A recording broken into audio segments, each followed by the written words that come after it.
Are you doing the intro? Yeah. All right, Like the Zoolander call. I got the black lung pop. got the black lung, paw. The black. You mean the plague? No, it's called the black lung. Yeah, coal miners. Coal miners. It's from Zoolander. It's funny. Yeah. Okay. She'll take our word for it. Hello, everybody. We are the Bonsai Movie Crew. That's Joseph. That's Karen. That's Eric. And I'm Madison.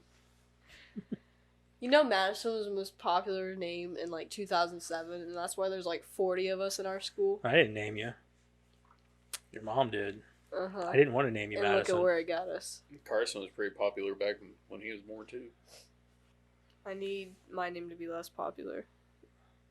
Anyways, go ahead and check us out on our TikTok, Twitter, Facebook, our YouTube, our Discord, our Instagram. Is that it? Pretty much anything. Our X, not Twitter.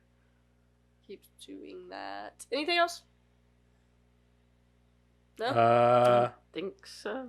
Check out the podcast on YouTube. I don't know. Yeah, make sure you rate us on Spotify, and our YouTube also has not Spotify. Our YouTube also has a podcast version now. The podcast episodes, yeah. Yeah.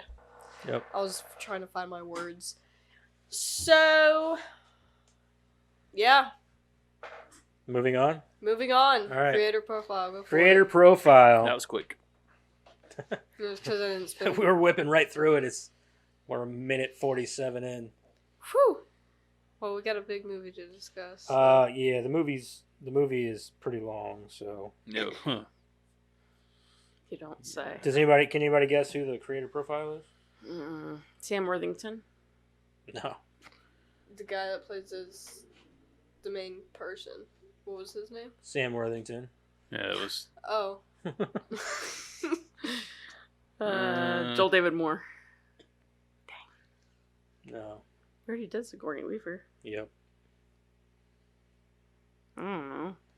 The girl. Hold on.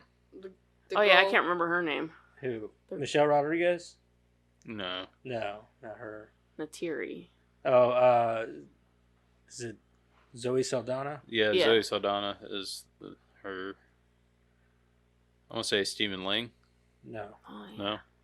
Is it? No, you're missing the biggest name. Is it the Oh, Is it the director? the director. James Cameron. Yeah. Yeah. Yep, James I thought we Cameron. already did him. Huh? I thought we already No. did his creator profile. No, we haven't done him yet. Okay. His is fair. It's not too hateful. The movie is long though, because of course. Who wants to read it? I can, if you want me to. Where we go? There. Yeah, I guess I'll read it, and then how about because whoever Break reads up the movie. The movie is we're gonna probably have to break it up because it's pretty long. Okay. Because I mean, I hate to break it to everybody, but it's for an action or a CG heavy movie, it's got a lot of story, so it's got a lot of plot points. You don't look happy. Just calm down. I'm fine. You're flying? I'm fine. I You've said. seen this movie before, though, right? No. No. Oh. You've never seen it? No. We talk about Oh, this yeah, every so time you we did talk say- about Avatar. Well, now you have, so. Now we Yeah. gotta do the second one after this. Unless you did what you said you were going to do and you had somebody take cliff notes for you. Do these look typed? All right, James I Cameron. didn't cheat. James Cameron is a critically acclaimed film director known You just for read some what of they the told you. biggest box office hits of all time. A science fiction fan as a child, he went on to produce the direct films, including went on to produce and direct films, including The Terminator, Aliens, and Avatar. He has received numerous Academy Awards and nominations for his often large-scale, expensive productions. His most noted work, 1997's Titanic, became the first film to earn more than $1 billion and landed 14 Academy Award nominations. Cameron took home 3 Oscars himself for the project: Best Director, Best Film Editing, and Best Picture. Which, I'm not a big fan of that movie.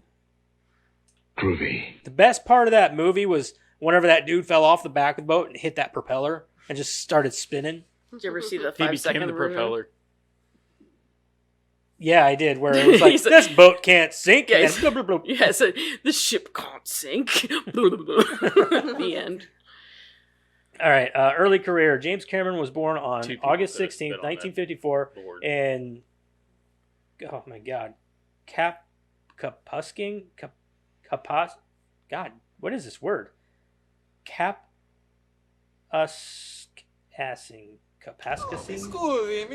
Yeah, I don't know. It's in Ontario. It's in Canada, so that makes sense. Passing. Sure, I don't know. Some weird long word that's like fucking 10 letters long. Cap, this word here. You know, we need to have Cap- the, we need cap- to have the Adam Sandler Pascasing, bump for Capiscasing. when they're reading. Skasing. Cap, Today, Capscasing. everybody Whatever. messes Anyway. All right. Ontario, Canada. A science fiction fan as a child, he grew up to become one of the most visionary filmmakers in Hollywood. I wouldn't say that, but okay. He initially pursued physics as a student at California State University, Fullerton.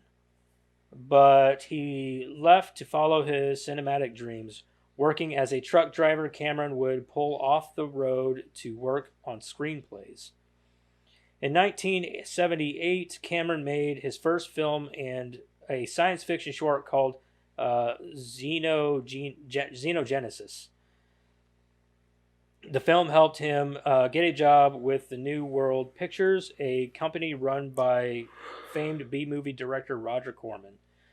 At New World, Cameron worked in several different roles, from art director to on Battle Beyond the Stars in 1980 to director on Piranha 2: The Spawning in 1981.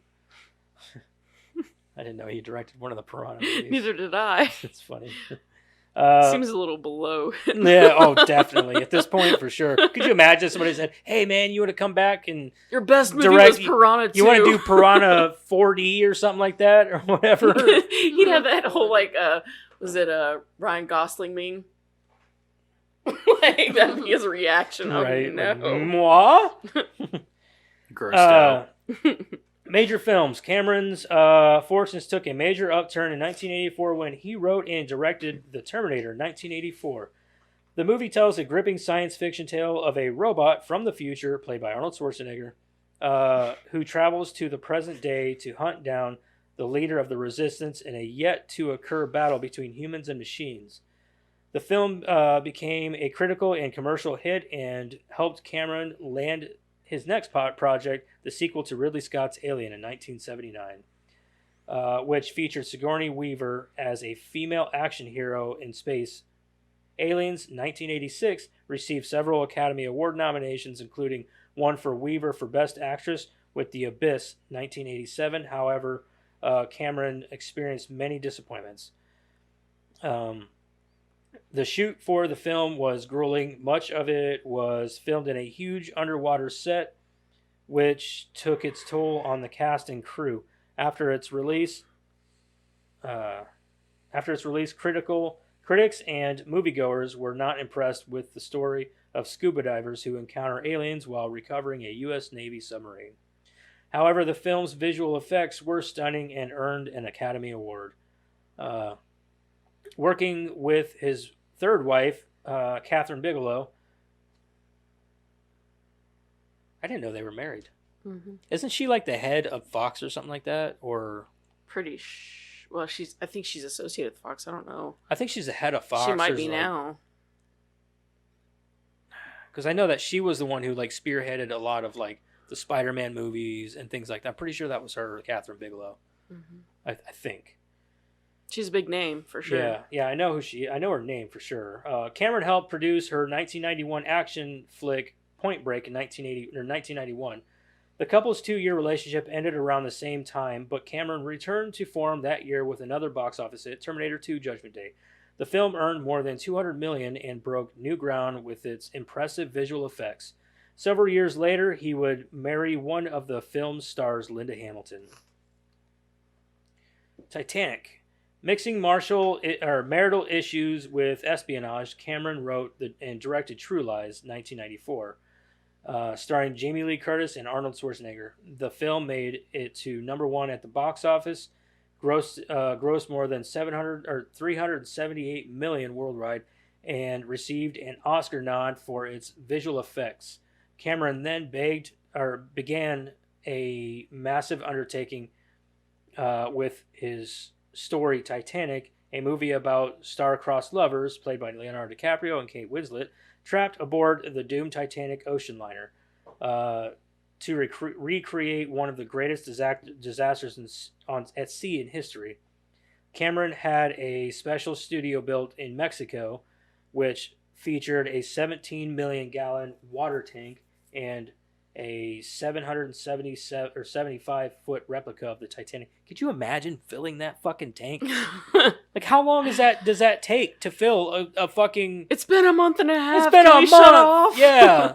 Like, just do it at the lake. Like, yeah. I mean, come on. I mean, at that point, don't you just rent a pool? Right. Do something. Like, Jesus. Did you find anything out? No, I couldn't find it. Oh, okay. The film cost nearly $200 million to make, and $100 million of that went into the water. This was just about filmmaking. To make, and was plagued with problems and delays. Did you know that there was a stunt on the set of Titanic where I guess somebody who they had fired, or it was a catering company. Oh, yeah. He put peyote or some shit in everybody's food. tripping balls. Everybody was tripping balls. Yep. Yeah, I heard about Everybody except for one person. I want to say it wasn't Bill Paxton. Because it was while they were shooting on the deck with Bill Paxton. Yeah, because Bill Paxton was in the beginning of Titanic. He was the guy who was like trying to go down to find the jewel or whatever at the beginning in modern day. Oh, that's right. Yeah. Yeah. It was everybody but the old lady. Yeah. Everybody but the old lady, because she was eating something special because she couldn't eat what the caterers had brought in. So everybody was tripping balls for like an entire night. Yeah, they had to stop filming and everything, because even James Cameron, like, everybody was tripping balls. Yeah, even James Cameron, everybody, even Bill Paxton. They said it was fucking terrible. Because could you imagine trying to like a real trip? And like, could you imagine tripping balls without knowing you're going to be tripping balls? You probably you weren't prepared at all. Yeah, like, you're just like, oh, going over your lines, and all of a sudden, is anybody else's lines moving? Like, turning into fish and like giving coming you little at kisses you? on the cheek. Yeah. Anyway, but Cameron proved the skeptics wrong. Opening in December 1997, the film received critic raves and strong ticket sales. Titanic eventually became the first film to earn more than $1 billion and landed 14 Academy Award nominations. For his work on the film, Cameron took home 3 Oscars for Best Director, Best Film Editing, and Best Picture. In 1991, he divorced Linda Hamilton, and in 2000, he married actress Susie Amos, who appeared in Titanic. I don't know who that is. Continuing to be fascinated by the Titanic story, Cameron worked with his brother, Mike, to create new technology to film the undersea wreck of the infamous vessel. The result was the 3D IMAX documentary Ghosts of the Abyss, 2003. 2 more documentaries followed in 2005, Volcanoes of the Deep and Aliens of the Deep. In late 2017, Cameron revisited his famed project in the National Geographic special Titanic 20 years later with James Cameron. The director revealed that he had made 33 dives to the wreckage site since the film was released, and said he was proud of how he was able to portray events in the film accurately based on the knowledge he had at the time. He also admitted he got a few details wrong, like his depiction of the macaroni wireless room. Or Marconi macaroni. I was like, what? I was say macaroni. What the fuck? What kind of asshole named that fucking room? It's a macaroni. Next, he's gonna say it was the Macarena. Yeah. That's where they fed the kids. It was the macaroni room. All right. Where the captain instructed a That's a wireless lot of noodles. operator to make the distress call and his interpretation of how the massive vessel sank. Avatar. Again, revolutionizing the world of special effects, Cameron returned to making feature films with 2009's Avatar. The film explores the conflict between American forces and the native population on another planet. In the film, Sam Worthington plays an American soldier who switches sides to help the Na'vi people and falls in love with one of them, played by Zoe Saldana. Avatar quickly surpassed Titanic at the box office.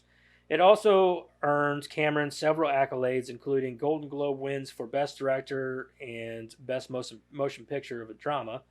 For the Academy Awards, Avatar was nominated in 9 categories, including Best Picture and Best Director. However, Cameron lost out on some of the night's biggest prizes to his ex-wife, Catherine Bigelow.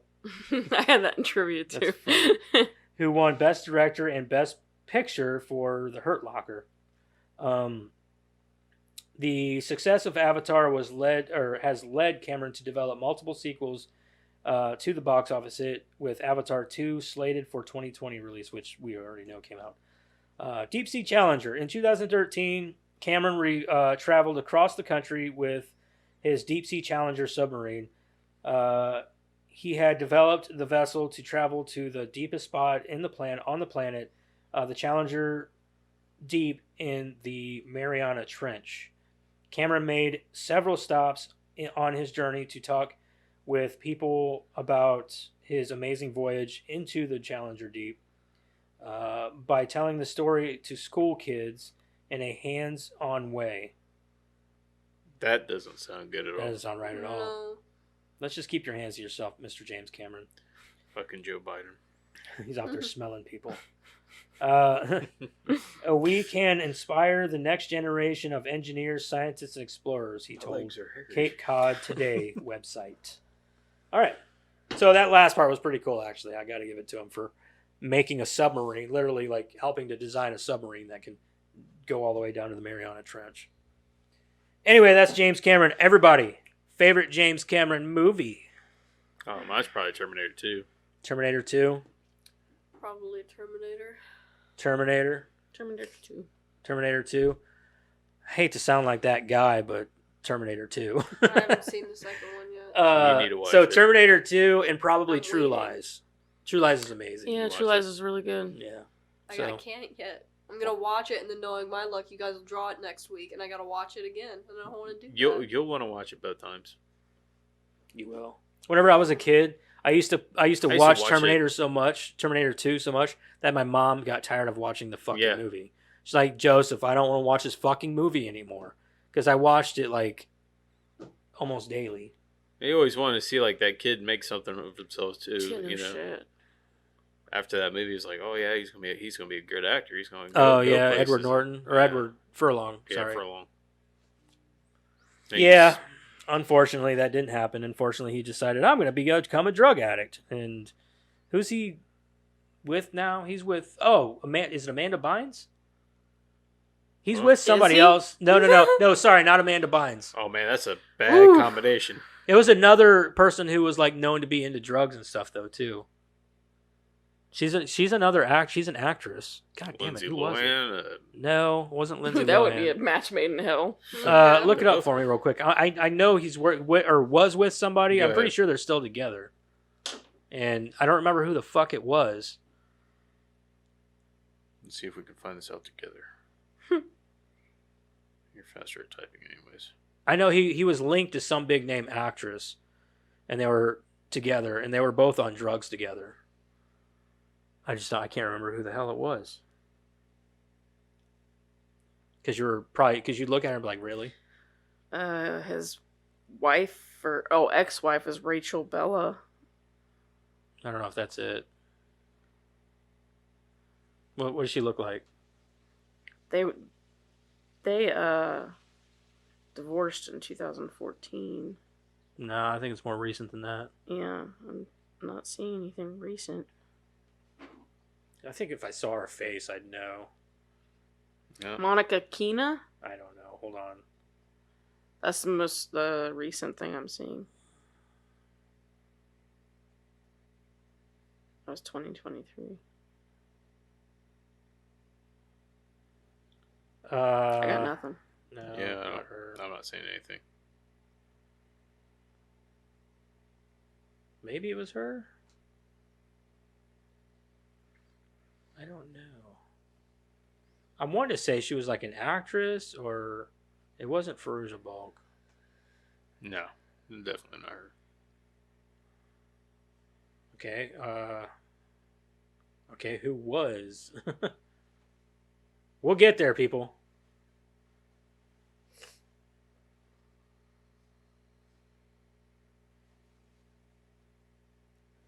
Who was he married to?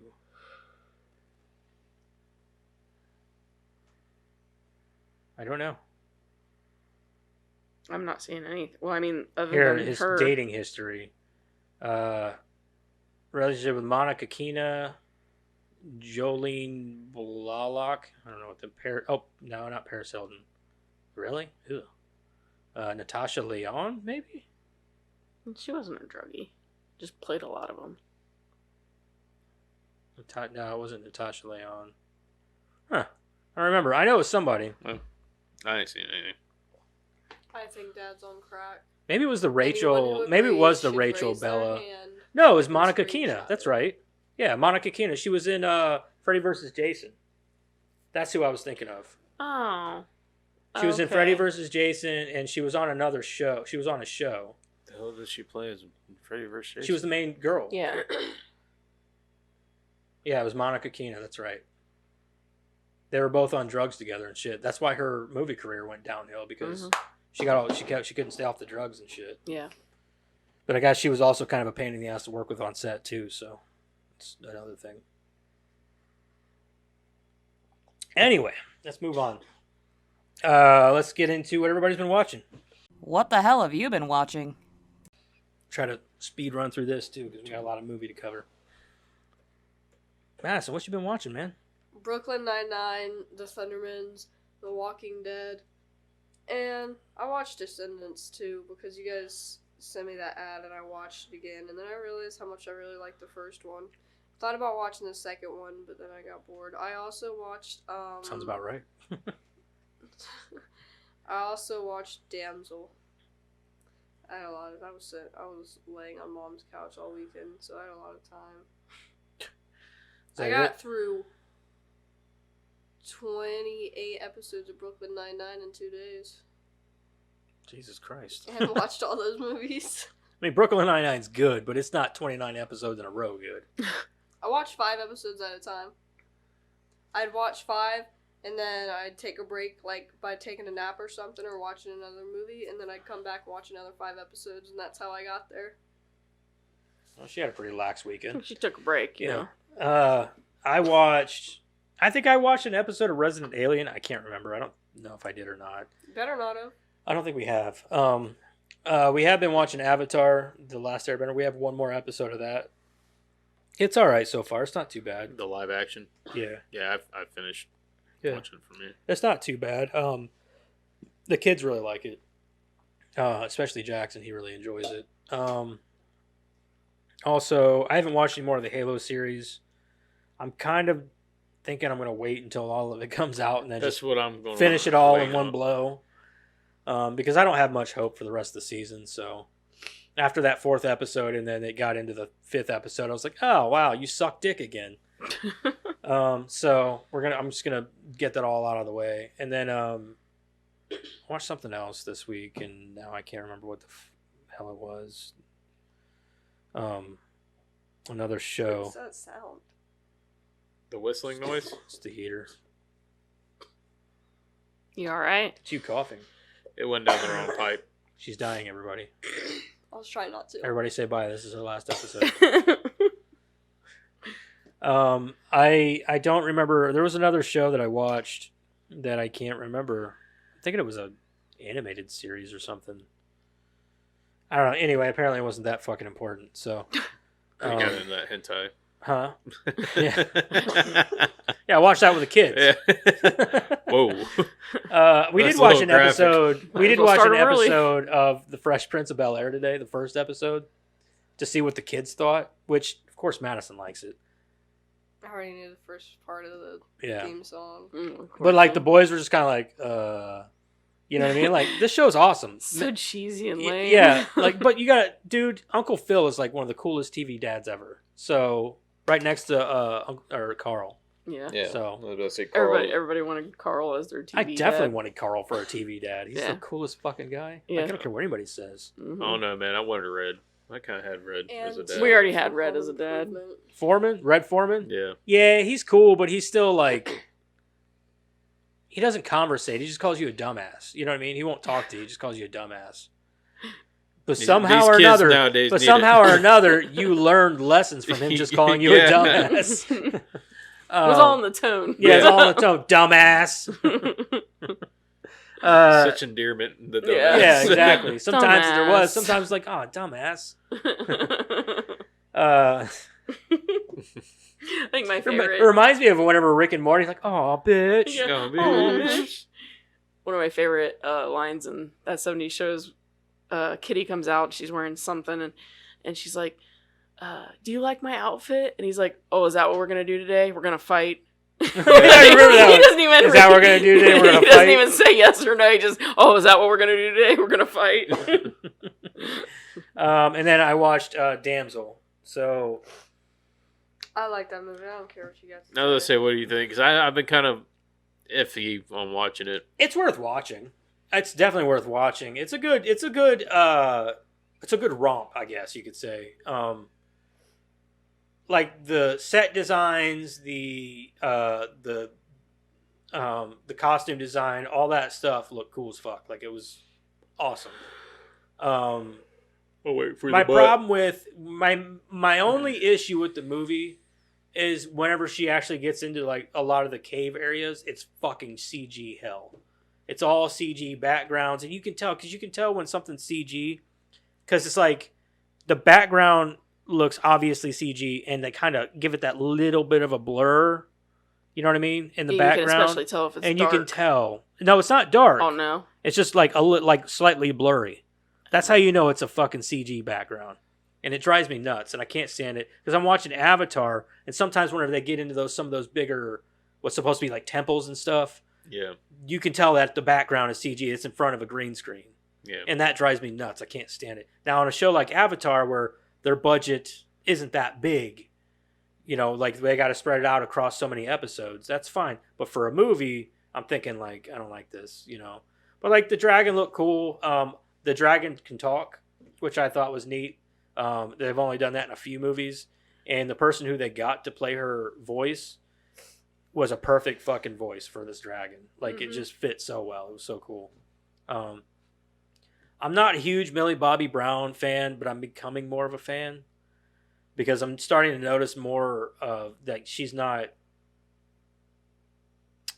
How do I put it? She's a little more natural than most actresses, and I kind of like that out of her. I'm glad she's doing that. Like, she was just on the Drew Barrymore show, which, by the way, that show is fucking dog shit. I don't like Drew Barrymore. I never liked her to begin with, but her show just explains why I don't like her. That's another topic, because she's fucking conceited. Anyway, she was on that show recently, and I assume it's probably to do with maybe she's promoting the movie and stuff like that. And she was on there. She had no fucking makeup on, and she even had a pimple patch on the side of her face. And she was like all natural on the show. I was like, okay, you know, all right. I you get know? behind that. I get behind that. That's cool. You know, I'm glad that you're just coming out here like, yeah, fuck it. You know what I mean? Like, Yeah. I don't know if that was her thought or she's like kind of like advocating a little bit for like, you know what I mean? So Yeah. I thought it was pretty neat, and I think that's cool. So Trying to send a message out there. You're yeah, like have you to don't wear- you don't have to wear all this makeup Mhm. just because you're on whatever, you know. Yeah. I just don't like Drew Barrymore because she's always like in their face, and she's always like touchy feely, and then every time like somebody has a conversation with her, it's always about Drew Barrymore too. Oh So it's- yeah, the same thing happened to me, and then let me tell you this story, and So it's is like, it bitch, nobody cares about female you. Jimmy Kimmel or something like that. Kinda. I think she's worked now. Well, Jimmy Kimmel's like, I really don't fucking like that dude. But she's up there with Jimmy Kimmel. Yeah, like I can't fucking stand her. I just like I could tolerate her back in the day when she did movies, but her own I talk always show. liked her in movies, but I've never seen her talk shows. I don't. Yeah. Everybody's like, she's so hot. Like I disagree. I don't think that Drew Barrymore. Respectfully, sir. Yeah, I don't think she is attractive. I don't think she's ever been attractive, honestly. So that's just my opinion. It's probably because she talks out of the side of her mouth like this, and it drives me nuts. I don't like her for any reason. And she talks anyway. This ain't about her. This ain't about Drew We Going got off Barrymore. on a tangent. Yeah, sorry. I'll wait till later in the show, though. Just mention her name. We'll see what happens. I probably just giggle. Like, giggle. We ever need to fill dead air, just say somebody say Drew Barrymore. See what happens. We'll get a bump for her. And that! And another thing. And she is one of my least favorite people in Hollywood. I'll be honest with you. I do not like that fucking woman. I don't know what it is. I just don't fucking like her. Oh, wait, there's more. I don't, man. It was sound like an infomercial. Sorry, I don't know how this went from Damsel to Drew Barrymore. Sorry. Complete fucking side quest went on. Yeah. Sorry. Anyway, it was a good movie. I would recommend checking it out. I don't know what the tomato meter looks like. I think the critic score was a little low, but the audience score I think was a little higher. So I don't know. Check it out. I don't give a fuck. Just don't bring up Drew Barrymore ever again. Mi scusi. I watched Poltergeist 3 so we could finish that whole thing up. If Looks Could Kill, Rosemary's Baby, Studio 666. What was that? Was that any good? I liked it. Was it? I heard good things. So. It had some cheesy stuff in it, but I heard there was like cameo after cameo in that oh movie. yeah. I really liked it though. I thought about checking it out just because it had Dave Grohl in it. I love Dave Grohl. Well, it's got the whole band. I know it's got the whole band, it's but I love really Dave good. Grohl. Yeah, see, there you go. 72% audience, 58. Yeah. Critic. Yeah, you know, it's Decent. it's a good movie. But it starts I out a really little liked cheesy, it. but it kicks up. Yeah. And it's great. I It's think really good. I think it didn't end the way I thought it would. I wasn't sure how it would. She's talking end. about Damsel. Oh, I know. Oh. I got you. Were we talking about something else? Yeah, but you go ahead. Tell us what you think of it. Oh. Seriously, go ahead. I didn't know how it was gonna end, but it ended not how I expected it to. I guess. In a good way or a bad way? In a good way. In a It was good good. Okay. The ending is what got me. I was like, oh, okay. That's Yeah, nice. the ending was like I remember the ending being a little bit like, oh fuck yeah, you know, one of those things like. Yeah. So. One episode of Family Guy, and the last thing I watched was a movie called Botched, and that was it. Okay. So I watched Horrible Bosses 1 and 2. I watched the first one. Was it because of Jennifer Aniston? That's That's a good reason. Yeah, that's a Mostly. very good reason. It's a very good reason to watch She's it. so fucking hot, God, you ain't kidding. man. You ain't kidding. All the way back from Leprechaun until now. Mhm. Oof. Man, She's aged like what, 2 minutes? Yeah, she's aged like really, really, really fine wine. Yeah. most expensive you can find. That's damn right. But I watched both of those. I watched the rest of that Avatar, and then I watched the rest of the Witcher season. Mhm. Shit, what else did I watch? Oh fuck. Oh fuck. Oh fuck. That's a good show. I've seen that. I haven't yet. There's something else I watched. I'm I can't intimidated by the remember. amount of episodes there are. Oh, fuck. uh, No I shit. started watching a TV show or TV series of Ancient Apocalypse. It's kind of interesting.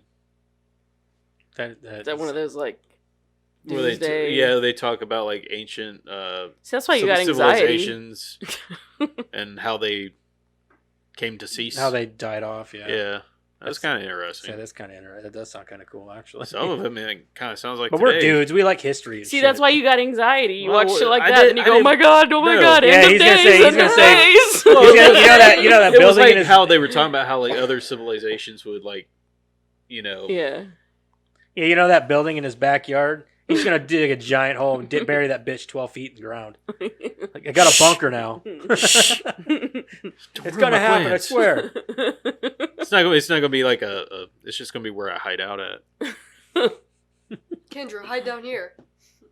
She's like, I'm not going down there. She don't even go out there when I'm out there anyway. So I have no service, so it's like Yeah, I go fucking in, torture room out there, and she wouldn't even know it. I go out there and like nobody bothers me because I have no service on my phone. There's no Wi-Fi out here. And it's a Fuck good this. excuse too. Like No, to there's just- like nothing. It's dead because it's a metal shed. well, do that you and go out service there out where you for? live sucks anyway. Work. I'll so- start working out. Anyway, all right, let's move on. I thought he said working and stargazing. No, working out. I got my gym's out there. Yeah. Yeah, he works out and he stares at a picture of me. It's a big poster right at the ceiling. So I'm on my He's like, bench. I'm just ooh, yeah. put it right down at the bottom when I do my squats. He's like, he imagines me standing over him. Just one more pump. That was unnecessary. All right. Anyway, let's move on. Let's They really threw for a lip there. yeah. Let's get into the movie. Okay. Let's get into the movie. All right, Okay. 36. Let's talk about the movie. All right. This week we watched Avatar. Did you guys watch the extended cut or Did we? the regular? Just a regular. I We believe. watched the regular. Whatever I watched was 3 hours. Like 3 hours total or 2 hours and 40 minutes? 2 hours and 58. You might have watched the extended cut. Fuck me. Yeah. So at the beginning did you see Earth at the beginning? Mm-hmm. And he got into a bar fight? Mm-hmm. Yeah, you watched the extended cut. Fuck Yeah, me. see, I didn't watch. See, that I want to one. watch the extended cut. I've never seen it. I've never seen it either. I didn't either. I didn't even know there was an extended Right? cut. The fuck? How'd you get the good shit? Yeah, how'd you get the good shit? Give me what you got. Give me the cash. You have to ask Give me the Jeremiah. I will start out because Madison, you're not I can read. reading this week. You're not No. reading this week. really good. That's not nice. That's profiling. Profiling is wrong. I will read, Karen, do you want to read until you don't feel like reading no more? Sure, I can do that. That'll be the whole thing. Probably not. Oh, she's seen it. She's like, no, It's I'm good. pretty long, Mm-hmm. but that's the extended version that she's going to We're read. also making her read a movie that she obviously doesn't like. I didn't say that yet. She hasn't said that yet. Yeah. She hasn't yet. No. Jake's life on Earth. In the year 2148, Earth So has hold on. We didn't get a plot synopsis, and we got to go around to recommend. Oh, yeah. I know you're excited to read it. You done Yeah. fucked up, Aaron. Aaron? Aaron. What's Well, that from? I closed out of it because I Key thought we Peele. weren't doing it. Oh. But it's right here. In the 22nd century, a paraplegic Marine is dispatched to the moon Pandora on a unique mission, but becomes torn between following orders and protecting an alien civilization. 2 I hours. wish the movie was that short. 2 hours and 42 minutes. Sam Worthington as Jake Sully, Zoe Saldana as Naturi, Sigourney enough. Weaver as Dr. Grace Augustine, and Stephen Lang as Colonel Miles Quadrix. I don't know how you say his name. And Michelle Rodriguez as Trudy. I could just keep going, but I'm not There's a going lot of to. people in this movie. Mhm. All right, let's go around the table. Would you watch? Would you recommend? Eric, Yes, and yes. yes and yes. Karen, Depends on who I'm talking to about the recommendation, I guess. Because there's a lot of people that's going to sit down and watch a 3-hour movie, first of all. But anyway, would I watch again? No. No. No. Madison, I You don't. gotta go first. go ahead. I'll go last. It doesn't matter.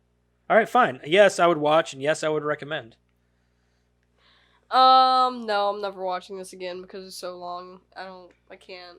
I don't want to watch it ever again. But yeah, I guess I'd recommend it to people. I guess this is a guy movie. I think it is. Must be. It's very action packed. There's a lot of action. There is a lot of downtime too. There's a lot, yeah, but the downtime is cool because Yeah. like you get to see a lot of like The pretty storyline. colors and we're guys. things entertain us easily. Like, ooh, pretty colors. So, I mean, I thought the storyline was Ooh, the good. story was fun. We'll get It's there. Dances with Wolves in Space. Karen. Blue Pocahontas. Blue Karen. Pocahontas, yeah. Karen. Ooh, birdie. Yeah. Birdie. Squirrel. Birdie. Jeremiah didn't like it either. Jeremiah didn't like it. That's fine. He doesn't have to. But he's also a horror movie nut. Mm. And he also loves his B movies. Mm. He likes stupid, schlocky movies. This is very CG heavy, so... Like, Yeah. I'm a practical effects guru, man. I love practical effects. But this movie wasn't made for practical effects. It was made for CG, which is Yes. fine. You got It's got its it place. take it as it is. Yeah. And I think that it's a I think great it movie, did good so. for being a CGI movie. Yeah. I'm not going to knock anybody for liking it. Everybody don't like the Colonel, but I thought he was a badass. I like the Colonel, but only because I love Stephen Lang. Yeah. He's Yeah. fucking awesome. I love He that. It just doesn't matter fucking- what that guy does. Dude Yeah. just kicks open the door and I mean, like, come on, we yells watched at him. We everybody, watched him "Fucking like gas use a mask." fucking turkey basted this girl in, you know. Uh-huh.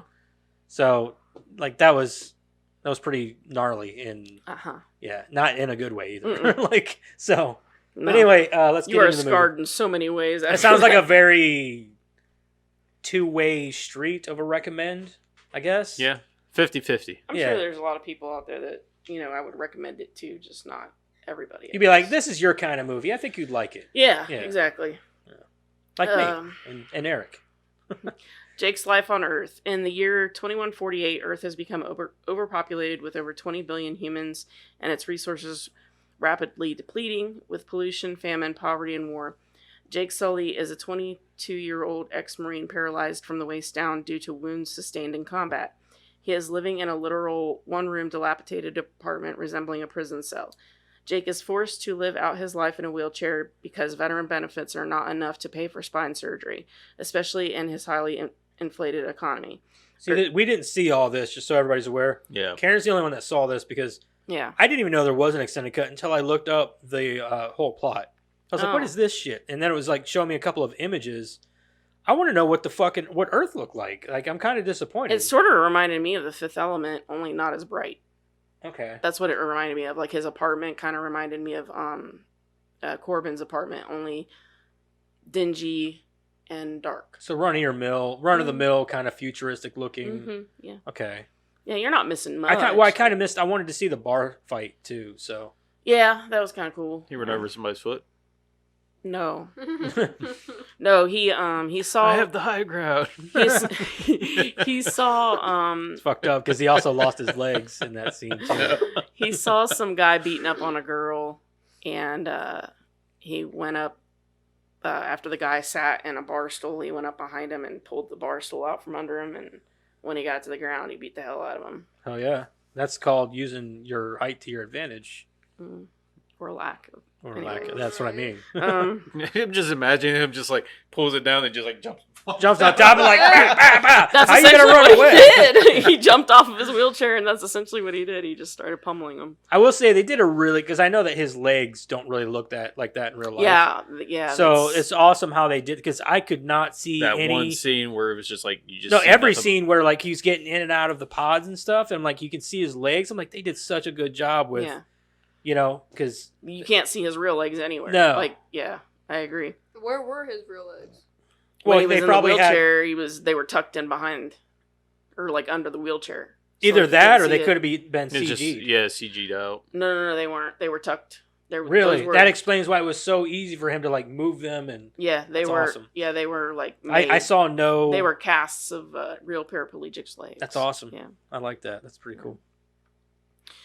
Where was it? Oh, Earth is suffering from an energy crisis, and the residents of Jake City wear masks to combat its air pollution.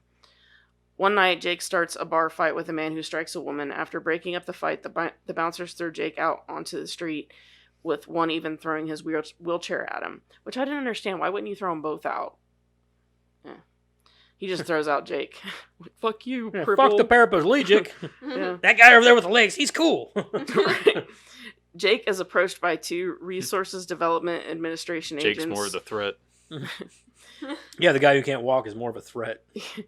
who confirms his identity and inform him that his identical twin brother, Tom Sully, has been killed by a robber. I got a question though. If he's been drinking and he's in a wheelchair, is that drinking and driving? Is that a DUI? I'm just asking this because you can get a DUI as long as you've been drinking on a bicycle or anything with wheels. It is a fact.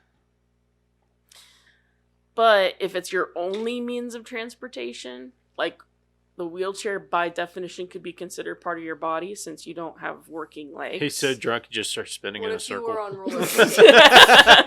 You can get them on roller skates. You can get them on anything with wheels. Awesome. Yeah. Anything with wheels. So I'm No, thinking I'm like doing he's got the 4 wheels 21st. too.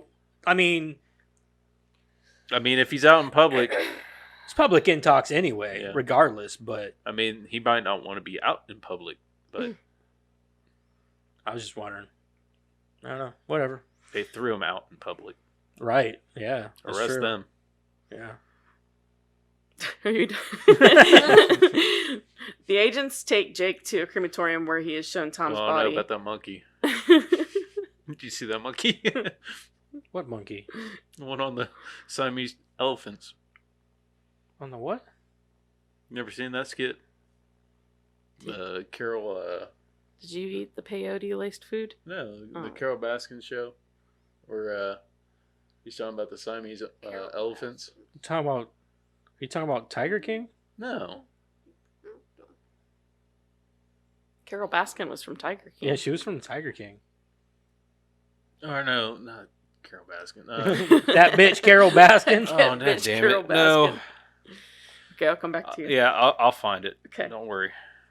Baskets. Where was I? It was What an old, year it was did an that old come TV out? show. I don't know. The agents take Jake to a crematorium where he is shown Tom's body, and Jake laments his brother is dead due to someone wanting paper in his wallet. The agents mention Tom was one of the few scientists chosen to participate in the Avatar program and one of the even fewer Avatar drivers. Tom had trained on Earth for 3 years in preparation for Pandora and controlling his avatar. Since Jake is genetically identical to his brother, he can link with the Avatar, saving the RDA the cost of creating a new one. Jake agrees to take over his brother's contract and is put in cryosleep for the trip to Pandora. Arrival on Pandora. In 2154, arriving from the 6-year journey to Pandora, Jake awakes from cryosleep with hundreds of other personnel to work at the human colony on this inhabited moon of Polyphemus, one of 3 fictional gas giants orbiting Alpha Centauri A. Carol Burnett show. Oh, yeah, Carol Burnett. No, I don't know what you're talking about. That lady's funny. Tim Conway. Oh, Tim Conway, yeah. In the RDA's facility, Hell's Gate, Jake attends a briefing led by Colonel Miles. I still don't know how to say his last name. Do you know how to say his last name? What is it? Let me see. The Colonel. Let me the see it. I Colonel's have to last remind name. myself. It's like Quadrich.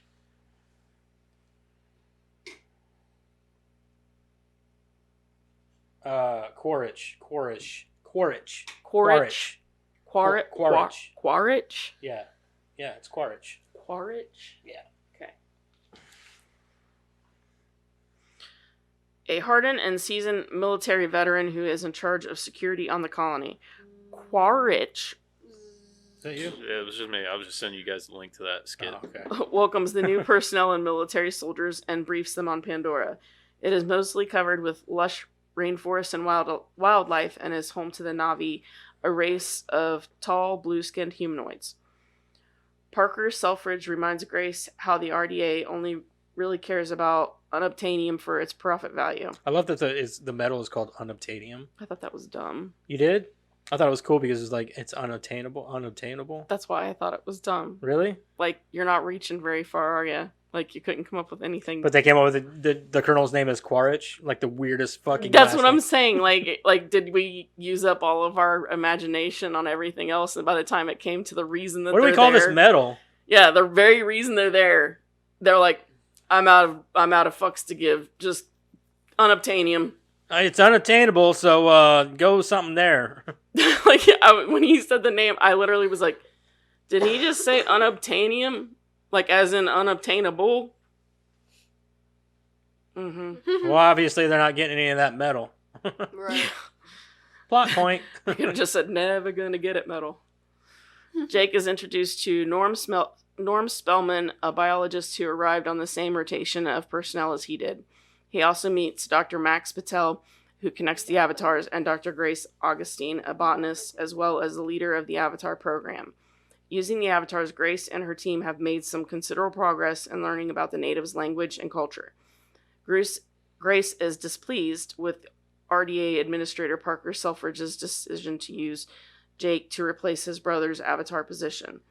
Parker stresses that Grace's science is being paid for by the extremely profitable mineral unobtainium, so she should suck it up and give the RDA some good results from the Avatar program. She's pretty hardcore in this movie.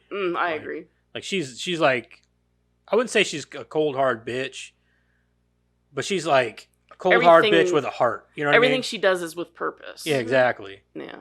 So when that purpose gets interrupted, she shows attitude. Mm-hmm. Exactly. Yeah. Upon meeting Jake, Grace is very standoffish due to her disdain for soldiers, but implores Jake to begin making his video logs to document his journey. On the day Jake links with his avatar, things go dangerously due to Jake being ecstatic about being able to walk again, causing the scientists to become so concerned they attempt to tranquilize him. He runs outside the compound and enjoys sprinting, causing the scientists to drop their pursuit. Which honestly, when it comes to that scene, like, don't you think those scientists would realize, oh shit, he doesn't have legs? Don't you think he's going to be a little excited to be using his legs again? Right. Shouldn't we be prepared for that? He was situation? Like a kid in a candy store. He was just like so excited. Oh yeah. He was like a kid with ADD at the moment. Like, it was wild. You could only imagine that feeling, you know what I mean? And what kills me is that, like, the only one that seemed to understand that was the one that just a few, like, hours ago had a stick up her ass about him being there. Yeah, because then she comes out like, I see that everything's working all right. Yeah. Yeah. It's like... And then she turns right back into a bitch when she's back into her human form again. Yeah. I was like, hot and cold, huh? Yeah. All right. Bipolar much? Avatar brings out the sweet side of her. I guess so. That's why she has to have a cigarette as soon as she comes back out of it. It's like, oh, damn. Let's see, where was I? Jake then meets with Grace, who appears much happier in her avatar form. That night, Jake looks at his Q, a sensitive part of his avatar body that is located at the tip of a long appendage connected to his head at the end of his ponytail that plays an important role in Pandora's ecosystem. After Grace tells him not to play with it or he will go blind, Jake falls asleep in the avatar compound. The next day, Is that Jake... true? It's a joke. Yeah, it's a joke. I was just wondering. You ever heard the old saying, like, for boys, like, if you play with it too long, you'll go blind? No. Harry Palms.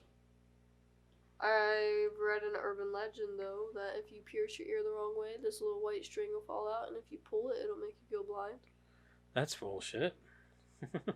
I've never even heard of that, but it's stupid. It's an urban legend. It was to keep kids in, I think, Japan or something, to keep them from going to their friend's house and getting their ears pierced unprofessionally. That's weird. Okay. The next day, Jake meets Trudy Chacon, however you say her last name, a retired Marine pilot who is assigned to work with the Avatar program. Upon hearing that Trudy could use someone else on her Samson's door gun, Jake volunteers. Jake is then directed to Quaritch. How do I say it? Quaritch. You're probably going to have to tell me that every time. Who convinces Jake to become his informant to gather information on the Na'vi and their home, the home tree. Again, little on the nose. Oh, I thought you were half home tree, unobtainium. Well, it's their home tree. Which has huge deposits of unobtainium buried deep below its surface. He wants Jake to gain their trust and convince them to leave their home within 3 months. Jake agrees with Quaritch, offers to pay for his spinal surgery so that he no longer has to use a wheelchair. After being trained for several weeks in his new body, Jake, Grace, and Norm explore the native wildlife with Trudy. The team explores an abandoned schoolhouse where Grace taught young Na'vi English. Grace reminisces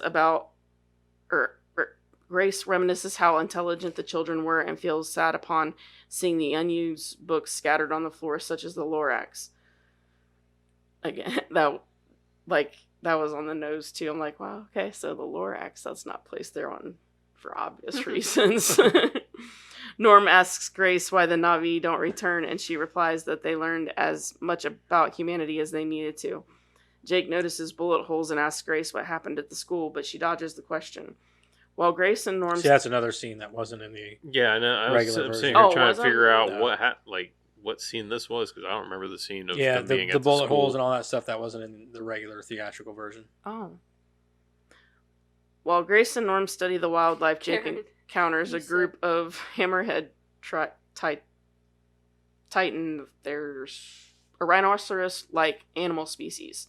However, those things flee from Thanatos, a terrifying land predator. Grace shouts at her group to flee. Jake runs from Thanatos, who is after him, and loses most of his equipment and weapon in the process. He narrowly escapes death from the predator and falls into raging rivers below. Anybody want to take over? I'll do it. I'm not allowed to read. Where'd you stop at? Right there, living with the... Right here? Yeah. Were Okay. you listening? All right. As darkness falls, Jake creates a fire torch using a sap substance on the trees, which is probably the trees' jizz. And once more runs... No? Nobody else? It's very- No, It's- giving... I It's was, an alien tree. You don't know. I was shaking my head because That's given what we basically know what it is. I mean, about... It's its seeds. It's seeds. Sorry. I got very... No, R-rated. given what we know about their ponytails and stuff, I wouldn't say you're far off. True.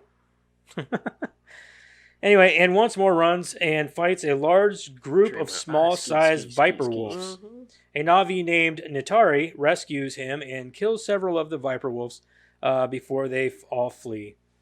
She is at first angry with Jake for having caused her to kill the viper wolves needlessly and leaves him.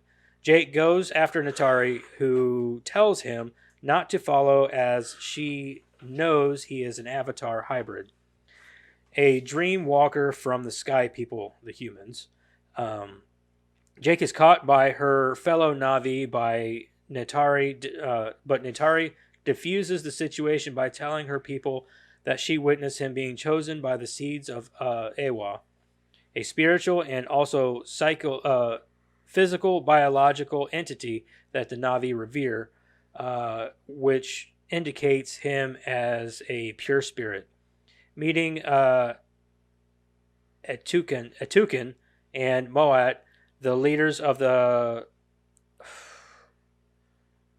Amatakaya clan, I think it is. Yeah, I think you're right. Yeah, That sounds right. Amatakaya. Yeah, who are also Natiri's parents. Jake presents himself as a warrior dreamwalker, a term the Na'vi used to call the Avatar hybrids, with his intention to learn from them. Atukin and Moat agree to teach Jake, making a reluctant Natari his tutor. From that day on, Jake spends his time learning with the ways and culture of the Na'vi warriors, while jumping back into his original human body to report to Parker and Quaritch on information regarding the Na'vi. Grace arranges the movement of Avatar team to a remote camp in the Haluja Mountains after finding out from Max Patel that Jake has been having regular communications with Quaritch about the Na'vi. In his Avatar form, Jake completes a rite of passage known as Iknamaya, where he learns how to bond using his Q and control his flying mountain banshee, whom he names Bob, which is funny. While gaining respect and admiration from the Na'vi, his relationship with Natari grows to continuing to grow, but also learning the jealousy and annoyance of Sute. Natari's betrothed and next in line to be the clan leader. Natari also tells Jake that about the great Liana Liana Terex, Liana Trex, I don't know, whatever. As well as Toruk Makto, and how her great-great-grandfather was one of the few Na'vi able to ride one. Jake becomes somewhat addicted to being an avatar, causing Grace to force his human body to keep eating so that he does not become anorexic. Grace tells Jake about how she taught the Na'vi children for 10 years, including Natari and her sister Silwanan, sure, and how they viewed Grace like a mother. Grace revealed the RDA shot Silwan to death after she destroyed a bulldozer when she was angry about the RDA's deforestation.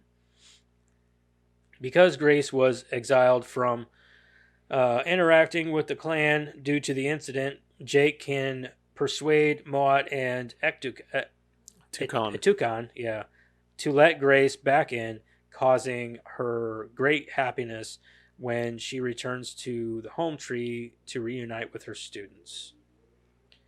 Reporting back to Quaritch, the colonel wants Jake to begin his plan to convince the clan to leave the home tree, but Jake is now reluctant and wary of the RDA's desire to exploit the moon's resources. He tells Quaritch that he will attempt to convince the clan once he is made part of the people, a ceremony granted to the greatest honor of an avatar. That night, Jake undergoes the ceremony where Tukan considers him as one of their own and made part of the people, with Grace and Natari looking on. Jake is now part of the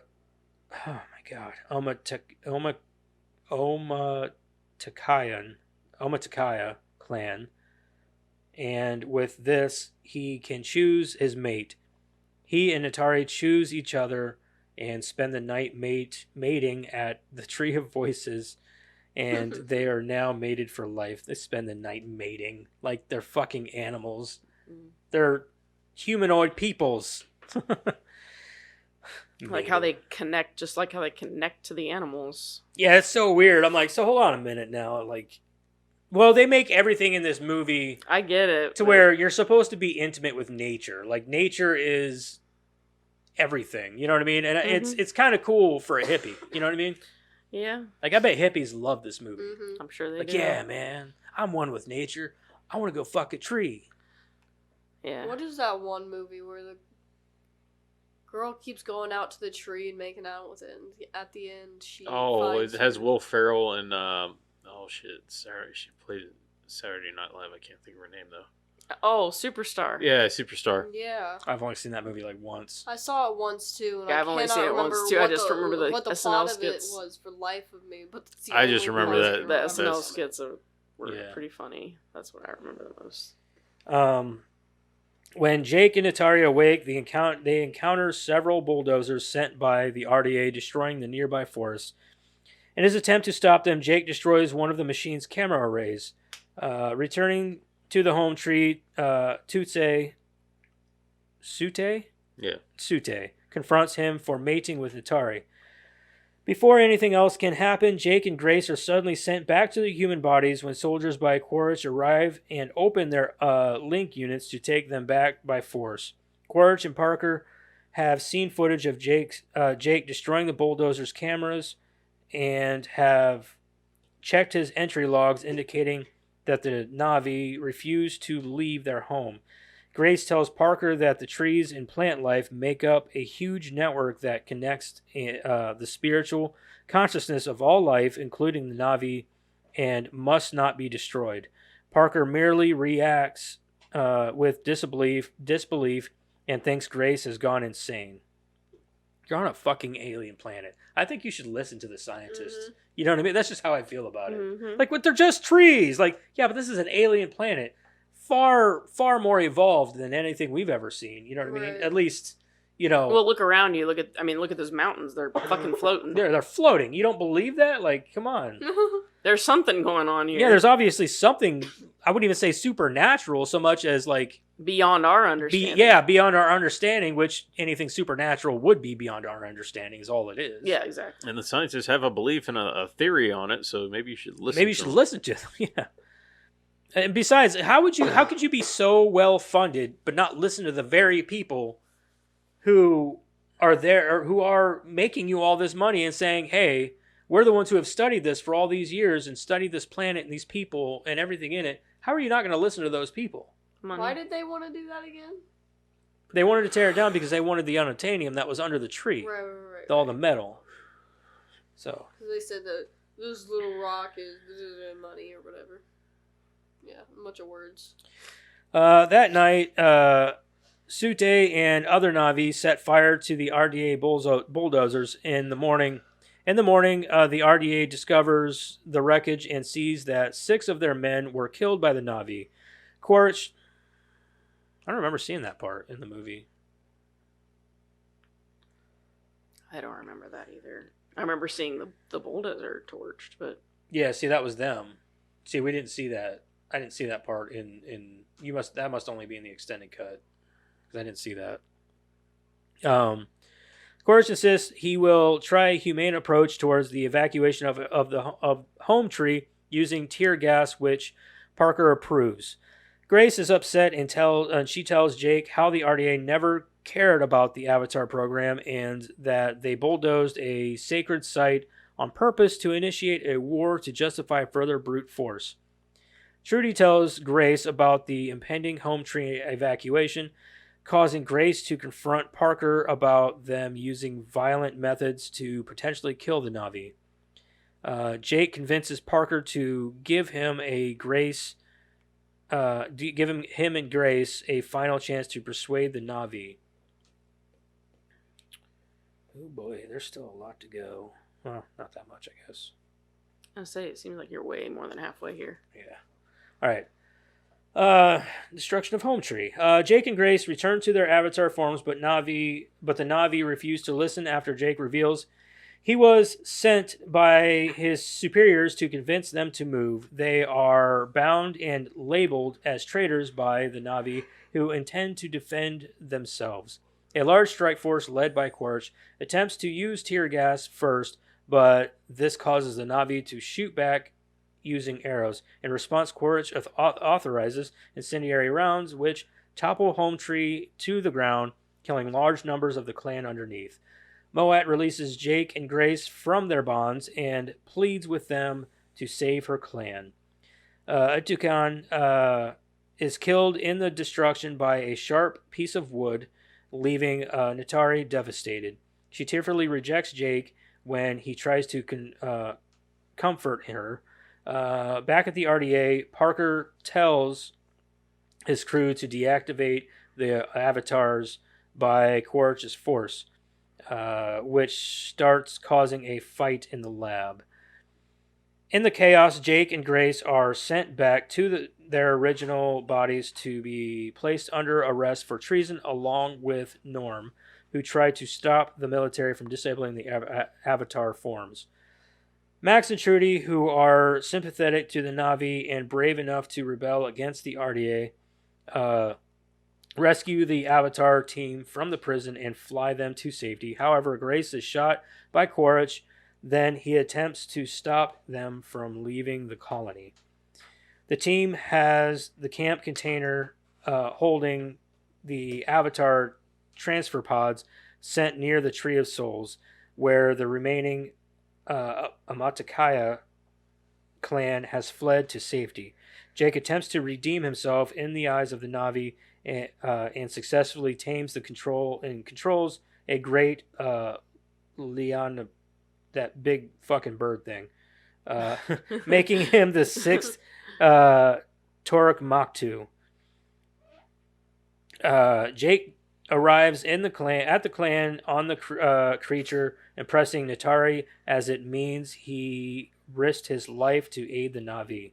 I mean, did he though? Because if he dies in the Avatar, he's still human. He just kills the Avatar. It's easy to be brave like that whenever you have nothing. All you're going to lose is, you know what I mean? Yeah, but I think if he went back to his own people, wouldn't they kill him anyway? They just imprison him, probably. I don't think they'd know. kill him. Quaritch was pretty crazy there by the end. It's true. But I don't think he'd kill him if he had him in custody. That's fair.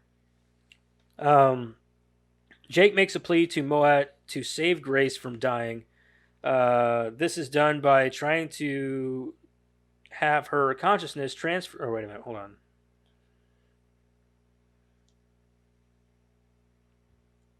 Okay, yeah, okay. Okay, so Jake... Oh, they didn't even talk about the part where she was shot in the escape. Or did I not read that? Wish she wouldn't have gotten shot if she would have waited to start the engine. If she would have just waited to do that till everybody was on. Right. Just Right. wait to start the engine. Yeah. This is done by trying to save her consciousness transferred permanently into her avatar from form, using the Tree of Souls before her human body expires. However, it is too late, and as Grace is too weak to be transferred. Before she dies, she tells Jake that she's seen Ewa and she does exist. Following Grace's death, he asks Sute, who has been made clan leader, and the entire clan to stand with him and face the humans. Having earned back the clan's trust, Jake makes plans to join with other clans to strike back at the human forces. Assault on the Tree of Souls. A few more 100 paragraphs. All right. Surveying the Na'vi, Quaritch learns that other clans have converged with the Amatakaya at the Tree of Souls and decides to destroy them and their holy ground to put an end to their defiance once and for all. The night before the battle, Jake prays to Ewa at the Tree of Souls to fight alongside the Na'vi, asking her to look into Grace's memories of Earth. Natari tells Jake that Ewa does not choose sides, only protecting only the balance of life. A huge military fleet commandeered by Quaritch approaches the Tree of Souls, beginning the assault on the Tree of Souls. Thousands of Na'vi warriors, led by Jake and Sute, take to the skies and attack the fleet, causing huge loss on both sides. Natari is knocked off her Banshee and flees the military ground forces, while Norm's avatar is shot, forcing him to jump back to his real body and continue the fight as a human.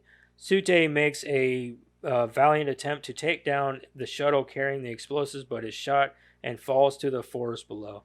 Bringing up your point, Norm deserves more accolades then because he got shot in his avatar and then came back and started fighting as a human. Exactly, yeah. Right. Yeah, Norm's pretty hardcore for being JP.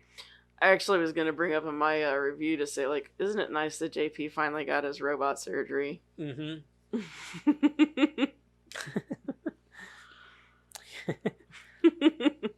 All right. Sort of. Sort of. Trudy makes a valiant attempt to protect Jake from Quaritch's dragon, but is outgunned and killed, which sucks, man.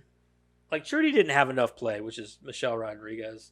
It seems like she doesn't anymore in any movie she's in. It seems right. Like. It seems like she just, like, she's always playing second fiddle or, like, the side character. Mm-hmm. And it's like, dude, like, Michelle Rodriguez is awesome. She like, is. Give her more, like, because I couldn't remember, like, does she die in this movie? I don't think she does. I couldn't remember why she wasn't in the second one.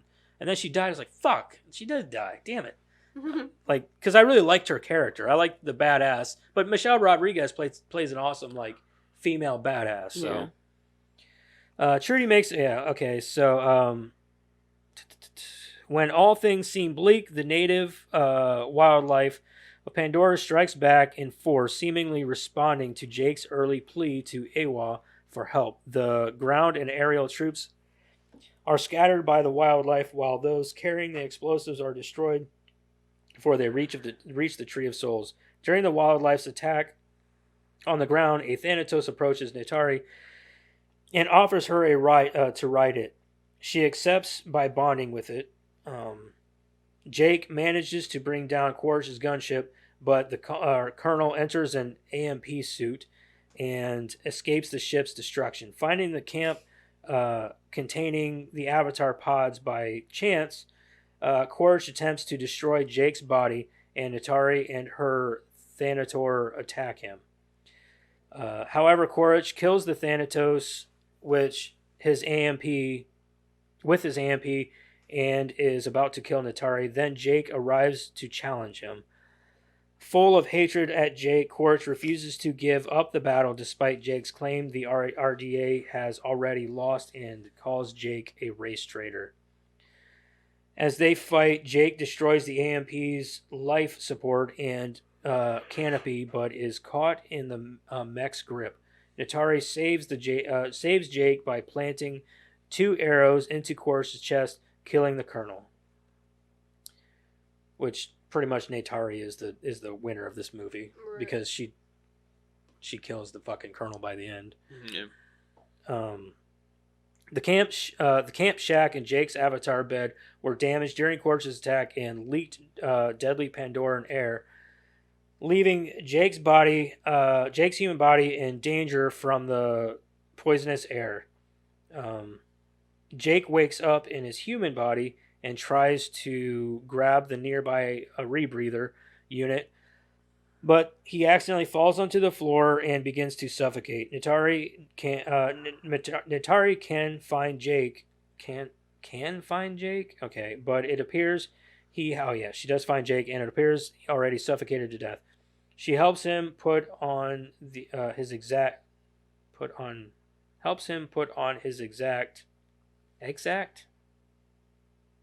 Okay, I don't know what that means. Just managing to save his life before he perishes. At this moment, Jake says to Natari, "I see you," the traditional Na'vi greeting. Natari sheds tears of joy and says it back to him. The words take on an entirely new meaning as Jake is in his human form. After the battle had ended in victory for the Na'vi, Sute is found bleeding heavily by a group of surviving Na'vi warriors who brought Jake and Natari to him. Sute, knowing... we didn't see this part either in the theatrical version.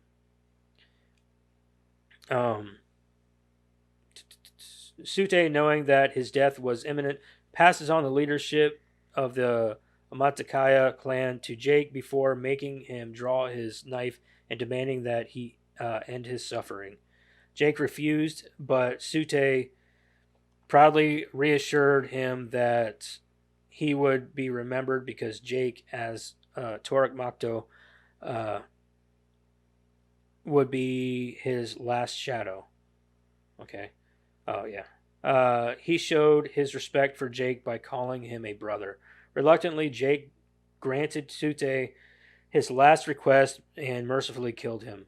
Jake then recited a prayer of Sute, wishing his spirit to become one with Ewa, as Natari and the other warriors looked on in grief. Having put an end to the military's attack and the Na'vi round up the remaining RDA personnel. It's the last paragraph, I promise.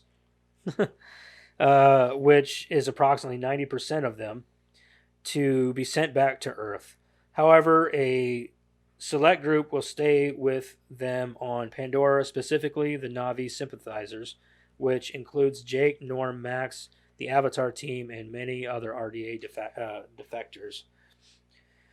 While on the RDA's way out, Selfridge briefly walks out of the line and approaches Jake. Although Natari draws her blade at Selfridge, Jake allows him to speak. Selfridge merrily asks, "You know this isn't over." But Jake does not answer, only giving him a look to keep walking. See, they didn't show that in the regular version either. I've seen that part. Where Suffrage walks up to him at when they're walking onto the plane. You're talking about the lead guy, right? Like the Yeah, the dude that was running the show. yeah. I didn't see that. Yeah, at the end, towards the end, he was walking. They were all walking towards the plane. I didn't see him walk up. I saw him walking, but I didn't see him walk up to Jake. Yeah, he walked up to Jake and said, "This isn't over." You know that, right? Yeah, see, I didn't see that. I think I saw that. And Jake just maybe I gave just him missed the it. like, keep walking. Maybe motion. he did. Maybe I just missed it. Jake decides to stay in his avatar form forever and concludes his final entry video log of his experience on his birthday. Returning to the Tree of Souls, he undergoes the consciousness transfer from his human body to his avatar form. Natari kisses his human body shut eyelids. Jake then awakens to a new life as a Na'vi, showing he was able to pass through the Eye of Awa. The end. Whew, that's a long one, buddy. A long one. Not for the next one. I think the next one actually is like A little 3 bit hours longer. long. It is a little bit longer. I have a deal I'd like to throw out there. What? What if we don't watch any more Saw movies if we don't have to watch the next Avatar? I'll tell you what, I'll make you a better deal. I'll give you 2 more Saw movies and we still do the next Avatar. I'm okay with that, dude. Karen's like, what the fuck? I'm losing here. No deal. No I gotta deal. watch the other Avatar. We're watching all the Saw movies. Yeah, but there's only one more Avatar. And there's I threw a deal out there that we're not. No, that was It's non-negotiable. non-negotiable. It's all or nothing. I really like the second one, though. You just like it because The it's second got, one is ooh, good. birdie. The second one's better than the first one. I mean, it's still got the same story plot, It's but just longer. Sort of. I already saw that. I've seen Pocahontas. I've seen Dances with Wolves. And I've seen Fern Gully. And now I've seen this. If I have to watch it again, I'm going to rip someone's head This off. one isn't the same, though. This isn't the same as... The second one isn't the same as this one. and I saw the Lorax. That is true. Anyway, let's get into our notes here. Okay. let's listen to Karen's notes. So that To way be continued. because Let's get all the hate out now. I didn't hate everything. It was a beautiful movie. Yeah, and the second one's even more beautiful. Yeah, but that's like dating a girl just because she's pretty. Like, I mean, we got to have something to talk about. But you got to understand, with these movies, it ain't just about the beauty of like the nature and all that and the colors. It's also the music, the story that goes with it. It's I just... thought it had a good story with it. I think the story's fine. I I think get it's that great. they took the story from a lot It's of like other you said, things, there's only but 5 Right. stories You're right. in all fiction. You're right, but you got to put a spin on it, baby. There was a spin. They were Fern in Gully. space. Fern Gully in space. Okay. Okay. They were in they had space. floating It rocks, wasn't Karen. far enough removed from any one of those tellings. I get what you're saying, but I still love it. I think this is the I'm that's, not let's put it like trying this. to- I'm This not is trying- my favorite telling of those stories. That's wonderful for you. You know what the twist was? I'm very happy for you. What? The flying rocks. Yep. Yep. Mm-hmm. Except I saw that in the Never-Ending Story. Yeah, but this Too, wasn't so. like the never-ending story. So Just saying, I've that seen was it a before. never-ending story too. yeah, I mean, that's. Let's hear some of your. What do you got on notes, man? You got any issues or things that you might love? like I Well, said, no, like I said, it was beautiful. It was a beautiful movie. There were parts like of the story that I thought were, and the emotions that they threw out there and stuff was really good. I didn't really get emotional, and I usually do for things like that, but I just wasn't drawn into the story enough. I will say there was one scene right after they go in and take down Home Tree, and it's when the tree's on the monitors, and it's like all fired up, full of flames and everything, and I think it's Selfridge. When you look at his face, you can almost see it on his face where it's like, we did this, like almost shameful and I think almost that grief stricken. I think that he has a little bit of humanity in him. Mm-hmm. Because there's parts where he's like, do we do it or don't we? Mm-hmm. Because he's got to be like, in his mind, he's like, really, really are fucking up this race of Yeah. people. Yeah. Like, like this is not good. He I mean, knows yeah. this. Yeah, and that was the one scene that I really saw it. Like when you saw that on the monitors, and then you see that you pan across their faces. His was the one that I noticed the most, where it was just you saw it all over his I noticed face. the girl next to him. Because she was like in tears actually. Mm-hmm. So. Well, I guess I was more looking at him because I was most interested because And what his reaction yeah, would be. because Yeah. he is like directly, Mhm. and you could almost just see it on his face where it's like, we did this. Yeah, we fucked up. Yeah. Oh, I did notice that they used a lot of the Jurassic Park dinosaur noises in this movie. Did they really? Yeah, you didn't notice it? No. I heard the T-Rex roar. I heard the raptor barking. I think I do remember hearing that. Yeah. Yeah, I heard a lot of that. That was kind of fun. Oh, like the black dragon, that black dragon thing, when it roared, it was the T-Rex roar. What black dragon? That black, I don't know what the fuck it was. Black dragon looking thing. The one that, when it kneeled down during that, the battle, and she got on its back. Oh, yeah, the, Thanator? the Thanator? Is that the... Yeah, I think that's the Thanator. Yeah. Thanator, whatever. Yeah, It is. when it roars, it sounds like the T-Rex. And... That's way too much. You fucked up. I thought it was funny when he said you found yourself some local tail. Yeah. Like, she literally has a tail. Yeah. That was kind of funny. Anybody else got any other notes other than Karen? Or Karen's just spouting them out. There were good parts in them. I really don't know what I don't like about this movie. It falls flat for me. The Colonel had no regards for the gas. He gave no fuck about the gas. He can give a fuck about the gas. He can give a fuck about, like, blowing that tree up. He's like, fuck it. Let's kill all these bitches. He didn't care, dude. Yeah. Did not care. And the least that tree could have done is that when it fell, it could have fell towards the assholes, not towards Or them. any other way, which I think they knew how to shoot it down to where it would crumble and fall. Yeah. Because at this point, Jake had been giving them so much intel that, Yeah. The worst part's seeing the Na'vi carrying all their kids. if you think about it, Jake's probably the biggest villain in this whole movie. Mm-hmm. Because he gave them all the information, everything that they needed to invade, and then at the end became their leader.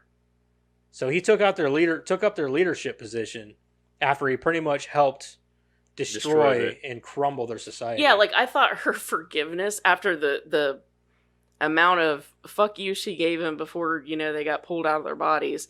And then all he has to do is arrive on this dragon's back, and she's immediately like, "Oh, Yeah, I know the amount of like symbolism Respect, that is for that them." comes with that, yeah. But like, that Like, was still gotta be issues in that after relationship. their home tree just got demolished. Yeah. Is about like come the fuck Like, on. okay, yeah, I'm glad she's getting laid. What about the rest of us who are out of homes? Like, Yeah. Lost kids, lost their wives, mother, Yeah. I will say, I think the best thing for me was that the whole epic battle there at the end was amazing. I was thoroughly, completely like drawn in by that. The last one? Yeah, that final, like I was in to that. Like I was totally drawn in. Some of my favorite scenes was within the forest at night. Yeah. Whenever they're walking around, all the neon It's colors beautiful. and all that stuff. Mhm.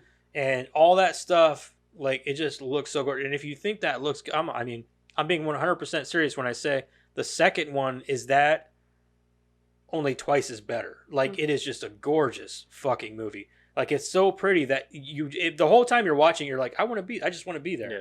I want to be there. And it looks peaceful. Yeah, it looks so fucking peaceful, and you're like, God, like that's just how you feel watching these movies, and that's how I feel. Because, like I said, it's not just makes me want to the go to story. Otherworld. It makes me these yeah. movies. It's about how it makes me feel. These movies make me feel peaceful. That like I want to be in the movie. I want to be in that land, in that forest, or in the second one, like on that beach.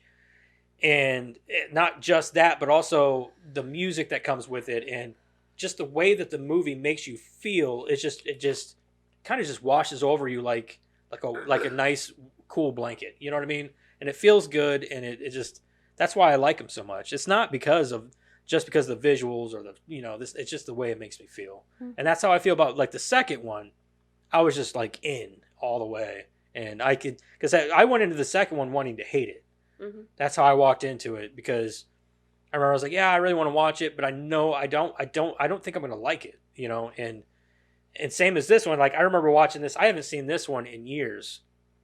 And I came into it and I was just like, man, I know why the second one made me feel that way. It's because this one makes me feel the same, only the second one more of that feeling. But this one's just like, such a beautiful movie, and I'm like, not to mention the story and the fact that you don't have to have any real attachment to the characters in a way that makes you feel uncomfortable because they might be human.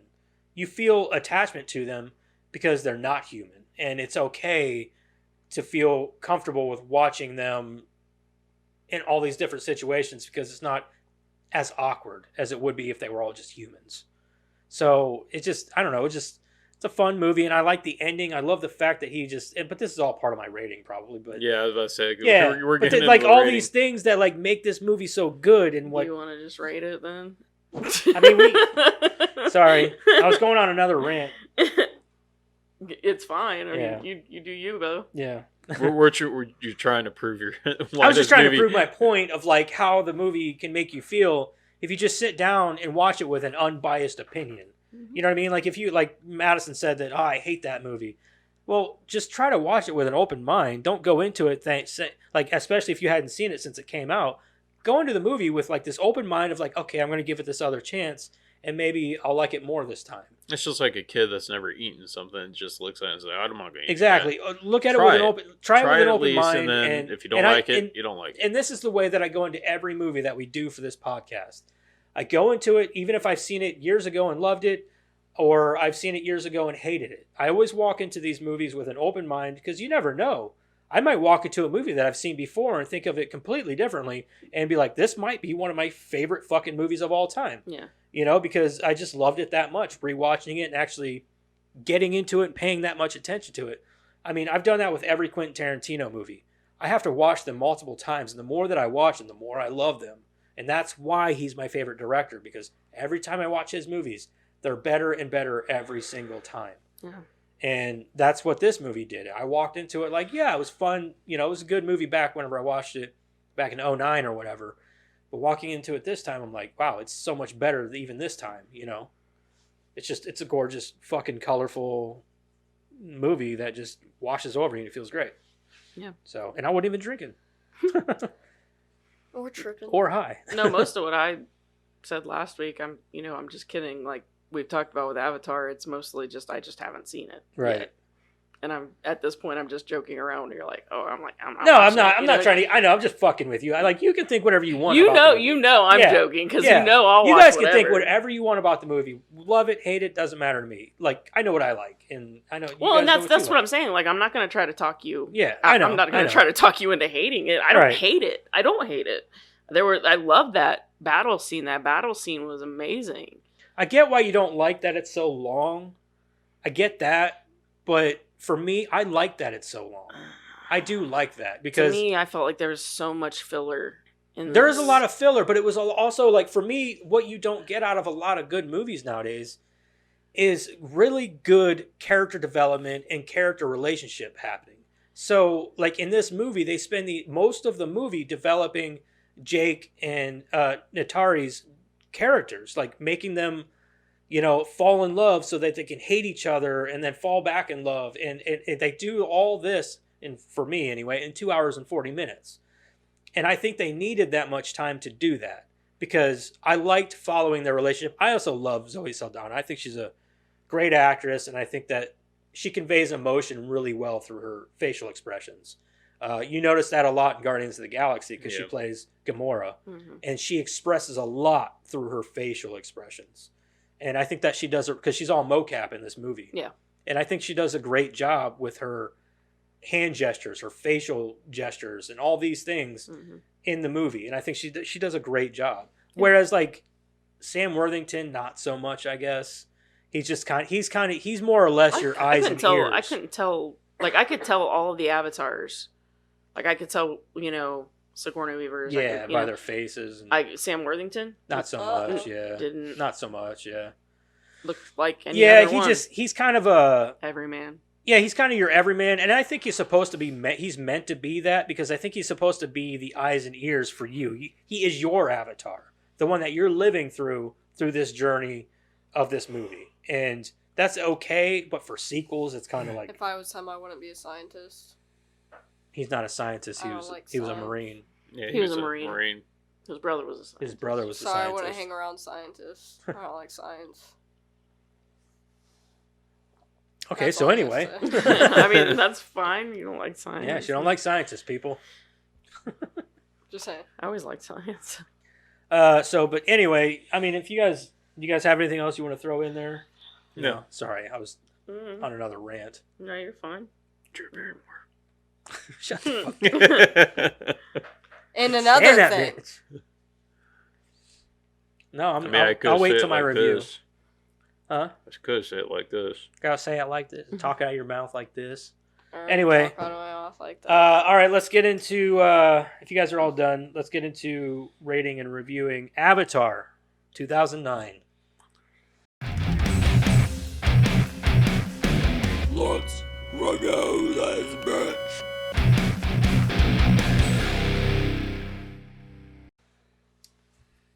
All right. Who wants to go first? Of course, Madison does. Actually, you know what? Let's go the opposite direction this time. Let's go with Eric first. Oh, so that way I can say what I want to say. Yeah, say what you want to say. I know last week I was listening to it today and I was like, he's right. He always does have to go last. So like everything that we would cover, he's like, well, fuck. You guys pretty much said everything I wanted to say. I think we usually start with Madison because Madison's not seen what we've Yeah, already that's seen. kind of where we're That's going. why we always But- start with her. Yeah. But that's usually. I think that's why we usually start with her. Yeah. So, I mean, this movie, I enjoyed the story. I enjoyed the plot. I enjoyed the visuals. Even though the music comes from Jurassic Park, but I still like the I didn't music. say the music. No, not the, music. the, Some- the a few of animal the sound noises. effects. Animals noise. Okay, so the music, I And I didn't enjoyed. hate that. I thought it was kind of fun. I think it is Yeah. very fun. Yeah, I thought that, like when I would hear it, I'm like, I think it's hey! cool that you hear those reused Yeah. sound effects. CGI and looked some really things. good in this movie, in my opinion. There's a few parts that I'm like, you can tell that's CG. But Yeah.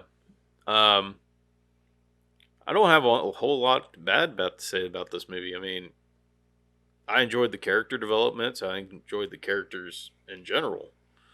So I'm going to come in as an 8 for me. Okay.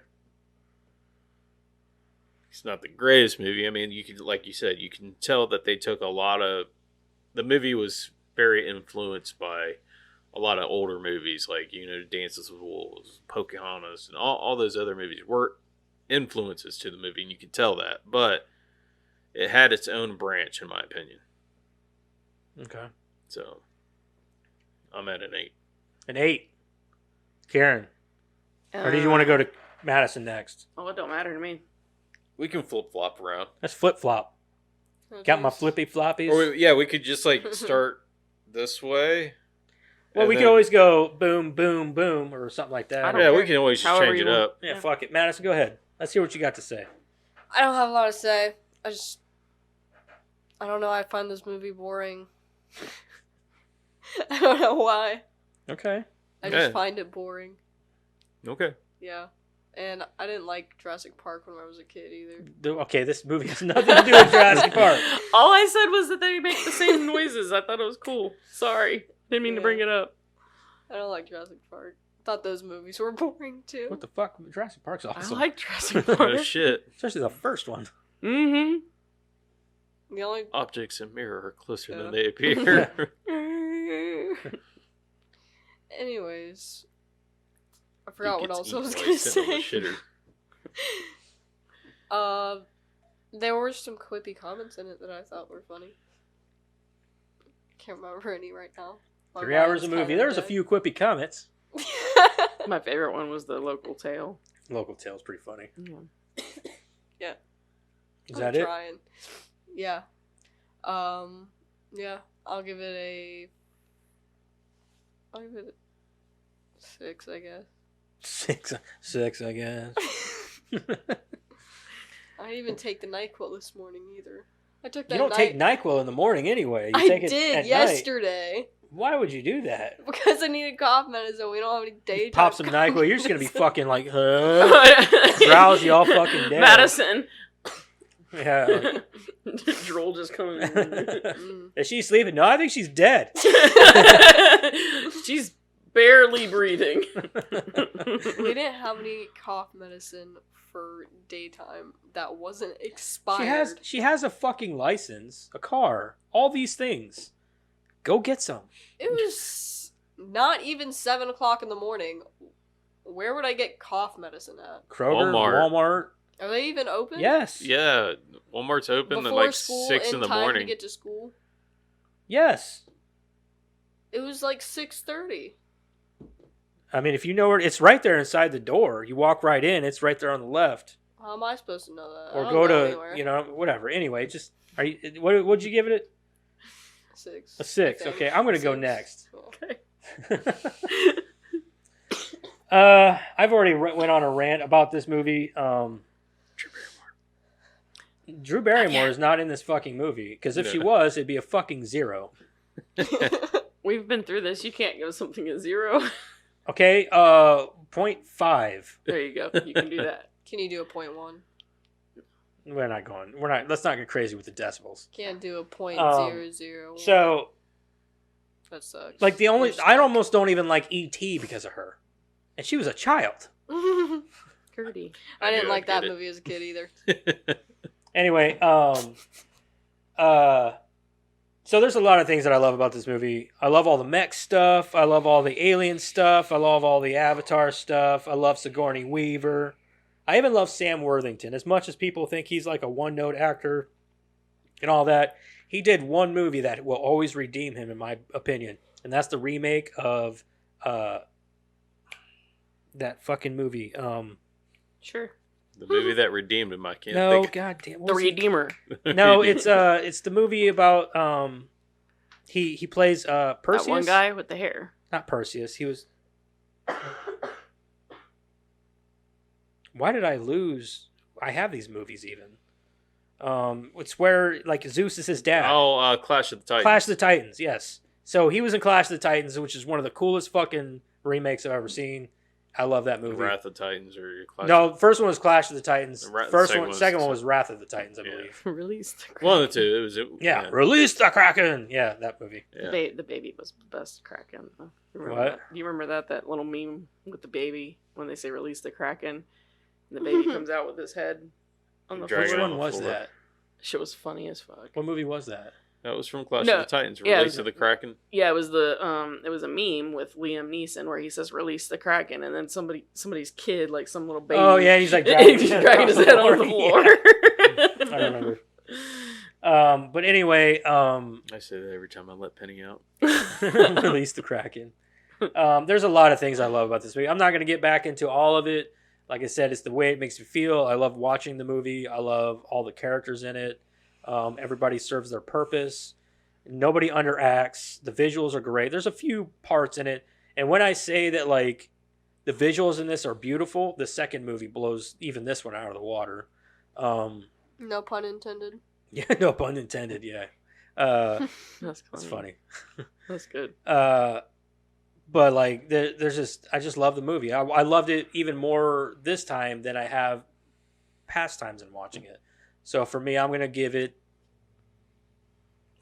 a 9. I was gonna go 8.5, but I just like it too much.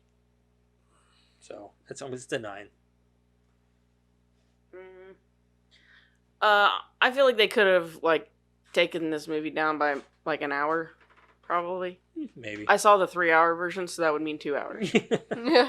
So yeah, a lot of filler. I felt like too much filler. Yeah, I think you probably would have fared better by watching the theatrical version. Probably, and I just Because I was like, this is like a 3-hour movie, and then Madison's like, so how long is it? So I hit the thing to pause it. I was like, oh, it's only 2 hours and 40 minutes.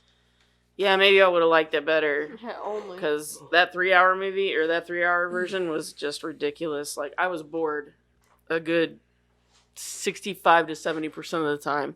Mm-hmm. So I feel like they could have knocked the whole hour out, and I probably would have been just fine with that.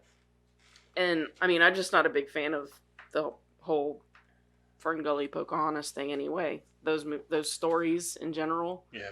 are not my cup of tea. So Pocahontas was never my favorite Disney princess. yeah, they're boring to me. Those stories in Mhm. general are boring to me. She's not a princess.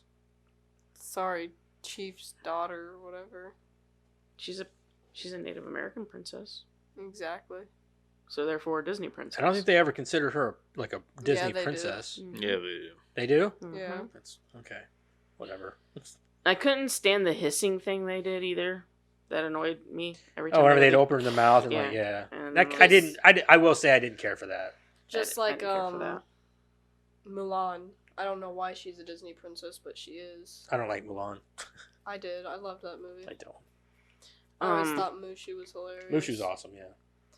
The ending, I really feel like, obviously, we know that the second one's pretty much a rehashing of the first one. No, it's really not. I don't know why people say that. Well, then I'm really kind of confused because, like, the ending, like, no matter which way you spin this, it's not good. The humans aren't going to just, like, go away. Mm-hmm. They're going to come back with Right. bigger... So in the second one, they don't. well, then the fuck. I mean, they Like, do, they're going but to. they're Okay. not as big of an issue. So the whole second one is all about Natari and Jake and their kids leaving and going to a different clan because they're being hunted and they're putting their own clan in danger. So they leave and they're being hunted by Quaritch, Yeah. who is now an avatar. Yeah. Because before, I guess, the battle, he had pretty much uploaded his own consciousness onto something so they could Another upload it into I an gathered avatar. that when I saw his name. Yeah, and then yeah. so it's pretty much him hunting them down. So With had the like, and he Avatar. gets the help of I'm like just saying that, like, it's not a happy ending no matter which way It's you more- slice this, because the humans are going to come back, and they're going to come back with bigger weapons, bigger ships, bigger... Well, they did at the beginning of Not the really. second movie. They want that unobtainium, and they've got, like, 8 it has sequels. the second one The has second nothing one- to do with They've it. got the 8 metal. sequels planned. That Maybe, is maybe. going to come back. Are Maybe you the second one's serious? about them taking on whales or something, like killing the whales in the ocean. and taking their stuff. So for more money. environmental stuff. More environment, of Yeah. course, yeah, of course. That's what this is all about: is the environment Yeah. and their planet. Okay. Yeah. Taking their resources. Everything has a plot in an overall story. So I mean, this one obviously is environment I mean, related. I don't hate the environment or anything. It's just the You're making it sound like you do. Just saying. I'm just kidding. I'm Storylines fucking are with just- you. boring. Fuck these Like, plants. they're boring. I wish they could find Fuck these whales. a better way to...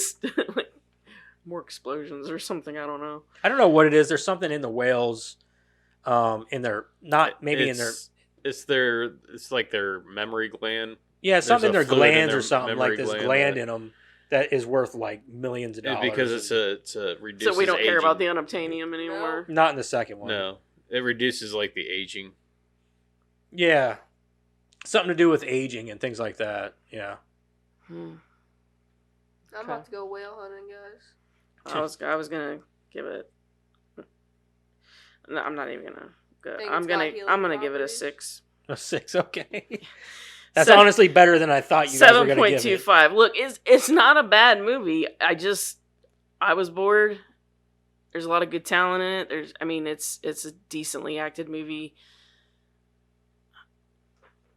It's okay. There's you guys, nothing wrong with it. You guys don't have to Just- like every movie we watch, and that's fine if you guys Mhm. want to give it a fucking 6. No, I it's just thought I'm about just saying it's not a 5.5, but- it is not a terrible movie Right. by any means. No, it's not. You're right. And I get why you guys don't like it. I get that you guys just don't find it appealing. You don't think it's as like as exciting as like me or Eric find it or anything like that's fine. You don't have to like, it's just like we didn't like Texas Chainsaw Massacre as much as you did or It doesn't whatever. live up to the hype for me. Well, that's what I'm saying. Like Yeah. there's no it's Not everybody Just- likes Avatar. I mean, I've met several people who are like, yeah, I don't really care for the Avatar it's movies. that story line, that plot line. It's Yeah. it's always been boring to me since Pocahontas, since Ferngully. I've never been a fan of any of those movies, even when I was a kid. Didn't care for it. So I guess I'm just not going to be that. I like guy. Ferngully. I don't care much for Pocahontas though. Yeah. I was bored with all of them, Eh. even as a kid. I liked Tinkerbell. Tinkerbell. Is that you? Nope, not yet. My favorite one was whenever they switched their powers. Unless it's that old text I sent. My favorite was probably Beauty and the Beast. and Cinderella. Oh, we're talking about our favorite kids movies, period. Oh, kid period? That's a tough one. Like, I thought we were just talking about yeah. Disney, because Disney's very Disney? limited for me. I don't really know a lot of Disney. I rewatched the Tinkerbell movies the most, but I'm gonna say my favorite Disney princess was Merida from Brave. Yeah, I haven't seen The the Brave redhead? movie. All right. Anyway, let's move on. I just. Or wait, no, that we she got to shot do a boat. Rotten Tomatoes. Rotten Tomatoes. Sorry, Who's up? I think me. Madison. Lucky for you, I already have it pulled up. Critics. The hell was that? Oh, they're like 98%. I bet this one's really high. Yeah, for sure. The Way of the Water. I'm trying to think what that movie was where those mice have to save that Australian boy. Oh, Oh, Outback. Rescuers Down Under. Yeah, Rescues Down Under. Yeah. That was Sorry a great to movie. show them. You guys ready? I said Yep. 98. Oh, 98. Oh, for critics? Oh, Yeah. fuck, Critics? 90. You said 98. Man, you guys are in there. I guarantee. Yeah, it. it's got to be up there in the 90s. Baby sucking his dick over this Oh, movie. for sure. Yeah. I'm gonna go 95. What'd you have? 90. It was you. It's 82%. What? Yeah. I thought for sure it'd be in the Oh, 90s. yeah. That's what I thought. Yeah. Yeah. 96. Critics consensus. What? Just I'm do the skipping. critics' consensus. Damn it. God, slow down, Karen. Fuck. I forgot I know about you. that. I know you got tired of waiting for the movie. Just slow down. Eh. It might be more impressive to a technical level than as a piece of storytelling, but Avatar reaffirms James Cameron's singular gift for imaginative, absorbing filmmaking. That's not a bad Alright. assessment. 96. 96. For audience, I'm gonna go a little bit lower. I'm gonna say 86 on this one. Alright. You said 96. You said 86. I'm gonna go 91. Eric's gonna take it again. It is 82. Again. Oh, wow. Okay. Wow. They're both. I said, oh, wow. Around? Wow. Scooby Doo over Oh, there. wow. Oh, Ruh-roh, Raggy. Ruh-roh. Ruh-roh. Said, That's crazy. Oh, wow. I didn't know they were. Oh, wow, they're both 82%. Okay. Yeah. Alright. Ratings. Give me a sec. 2 for 2.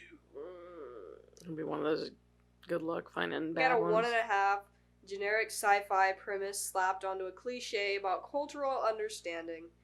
Avatar is pretentious, messy, ugly, and stupid all at once. This is a concept, not a movie. Okay, Sebastian. Good Lord, man. Ugly? Tell us how you really feel. I don't get the ugly I part. don't get the of ugly it. part at all. I don't get the Messy either. I don't understand the Right. messy part either. No, this movie was not ugly, nor was Oh it messy. god. Joe W. Absolute poo-poo garbage in my standard. He used poo poo. Poo poo garbage in my standard. Looks like trash. The characters. Like a pretentious baby. Looks like trash. The characters was insanely boring, and yeah, don't watch this movie unless you looking at CGI. Unless you looking. Like looking at CGI, I guess. Guess so. I'm gonna go ahead and say that was probably written in a basement. I'm Without going any further with my assessment. I'm good with that assessment. It's funny. Man, you are one pathetic loser. Rookie W. Fits. It was the grossest movie to watch. My nephew is 5. An ES2 kid. What's that? I have no idea. Oh. He's scarred for life. He's terrified. He thinks it's the stupidest movie to exist and thinks the movie shouldn't. Why are you even writing a exist. review for a child? So 5 stars. Is he writing are on the bots. wrong? he said his kid was it's like terrified and scared about. This is what I thought Are the kid would. you the kid? This is what I think the kid sounded like when he was watching the movie. Oh my god. Oh, 1.5 stars. Before you say Pocahontas in space, please remember that Pocahontas is a classic and that this is a cliche knockoff with a human who bangs a CGI blue alien. I mean, Groovy. I mean, Eric, would you? I mean, fuck it. Exactly. Well, I mean, that's what they did in Star Trek Try it all the once. time. He, Right. Fuck Like blue aliens yeah, every you're right. week. Yeah. If they can do it in Star Trek, I mean, Try it once. of course, I'm pretty sure their medical technology was like really far ahead of ours. So right. I don't know, man. Like If you caught space AIDS, I'm pretty sure they could cure it. I would. Rant There he bar. goes. Homeboy fucked an alien.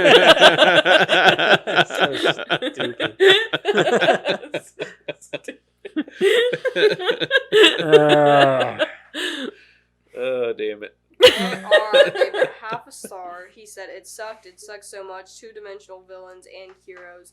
The whole movie, it was practically beating you over the head with its message, and I just see no point ever watching this again. You can and should miss it. It James was. Cameron is not what he Of once course, it was beating you over the head with its fucking message. The message was the movie. The movie was. That was the whole plot of the movie. That's like saying, I don't know. You watched a fucking. Did you watch The Black Phone? That's beating you over the head with the message. Don't capture and murder children. It's the same. It's just a story plot. That's all it is. It's a Yeah. plot device. Well, Lottie frickin' da! Stupid. Who is M? Half a star again. Most overrated movie of all time. Visuals were good. There was no story, proper characters, nothing. Just made for money bash. All right. Well, I think that's plenty. Yeah. He's over it. I'm over it. People are dumb. Some people, anyway. Beat you over the head with its message. I mean, Oh, boy. the same could be said for a lot of other movies, like about transgenders and gays, or 23.5 million for the box. you don't hear people saying, "Oh, well, they didn't. They're trying to beat you over the head with your fucking message." Like, well, that's exactly what they're trying to do. I mean, in this movie, there was no message. They were literally blue fucking aliens. It was just a plot device to drive the movie. It was essentially a plot device for James Cameron to build a story on, so he could have blue people and humans Mhm. in a fucking CG meshed up movie for 3 hours or whatever. Like, it was just, that's all it is. Plot. Everything is a plot. Everything has a plot device. The plot device in this was obviously Pocahontas in space. I mean, it is at the end of the day. So I wouldn't even call it that, because Pocahontas in space, Pocahontas ends up going back with John Smith In the to second, England. In the second one. Yeah, in the second one, I guess. Did you know that's actually true? She did go back to England, but she fucking hated it, and I believe she died there. I don't know that. Yeah, she hated it, and It was not the romance that that everybody... no, he was abusive and mean to her and everything else. There was no romance. I knew that. So, and I don't even know if his name was even John Smith. Sounds like a fake name. Sounds to like a me. fake name to me. John Smith, John my ass. Smith. First guy to use So that. you're fake telling me name. her name was Pocahontas are Smith? you? I say nay. Nay. I don't believe it for a That's second. Billy It was Winkus. John Jacobs. Billy Winkus? What the fuck is that word? Fuck? What the fuck is Billy Winkus? Are you making up words now? I think she I is. thought that's what British people did. No. I think they're just running around. Oh, Billy Winkus. Tilly Twat Diddle. I thought. Yeah, twiddly top diddle. Billy Winkus. I'm just saying, a lot of their words sound made up. I don't disagree. They do, but that's only because they have a different sort of lingo over there. You know, it's just, So do Spanish people, and those words don't sound made up. I guess. Billy Winkus. I'm gonna start using that shit. Billy Winkus. Every time you hurt yourself, like, Oh, Billy Winkus. Oh, he hit me right in the Billy Winkus. So versatile. It is a very versatile word. Yeah. It's like, hey, use It's it, the new people. fuck. It's yours. It's the new fuck. Oh, Billy Winkus. You fucking Billy Winkus. I'm tired of these Billy Winkuses. You Billy winkled your way out of that one, didn't you? Yeah, Billy winked your way out of that one, didn't you? Like, what? What? You sound like you just fucked a pig. Like, that's what that sounds like. I Billy winked a pig. Everybody should come up with their own definition. Come up with your own definition. Yeah, what does Billy wink mean? Billy winkus. Oh shit, that's funny. I'm gonna run around saying that shit from now. I'm gonna get a shirt that says Billy Winkus. That's what our first Bonsai movie crew man. t-shirts are gonna have on the back. Billy Winkus. Y'all are never gonna let that go. Fuck no. Well, it's gonna No, be a that's a good TikTok one. at some point. Yeah. Oh god. I'm carrying it with me. Huh? Carrying it with me like a badge on my shoulder, man. I'm bringing it back. Back from 5 minutes ago. Oh shit. Y'all made it worse. All right. Anyway, let's move on. Let's get into some trivia here. Oh. Give us that Billy Winkus. Yeah. That just sounds bad. Sweet ass trivia with Karen. Give me your Ow. Billy Winkus. The Navi language was created entirely from scratch by linguist Dr. Paul R. Frommer. James Cameron hired him to construct a language that would be easily enunciable for actors to pronounce, but would not resemble any human language. Frommer created about 1,000 words. Cameron requested Dr. Frommer that the Navi language must be entirely new, as it's supposed to be from another planet, and that it should sound nice to the audience. Don't let it fool you. That's his way of coming up with a new kind of Klingon. You know how some people actually know Klingon? Mm-hmm. That's exactly what What's James Cameron that? decided to do. Klingon is a Star a Trek. race of aliens in Star Trek, but they've got a language in Star Trek called Klingon. And And it sounds like a bunch of people it's just coughing. actual Star Trek nerds, real Star Trek nerds, know how to speak Klingon. It's their own language. They have their own symbols, everything that means. It literally sounds like you're trying to hawk a loogie out of your Yeah, throat. it's a lot of like it's very in the throat. Yeah. Yeah. So Oh. yeah, it's very weird, but it's a language that people have actually come to learn, Yeah. Mm-hmm. all from a TV show. And they'll sit there and talk to each other that way. I think there's other stuff too that like have Yeah. there's other That's too much. languages that have come from things like that. I believe Oh, Klingon's yeah. the most well known that I know of. Yeah. So There's people that talk like they say they know Elvish and yeah, but Shit like that. that's a load of Billy Winkle. So yeah.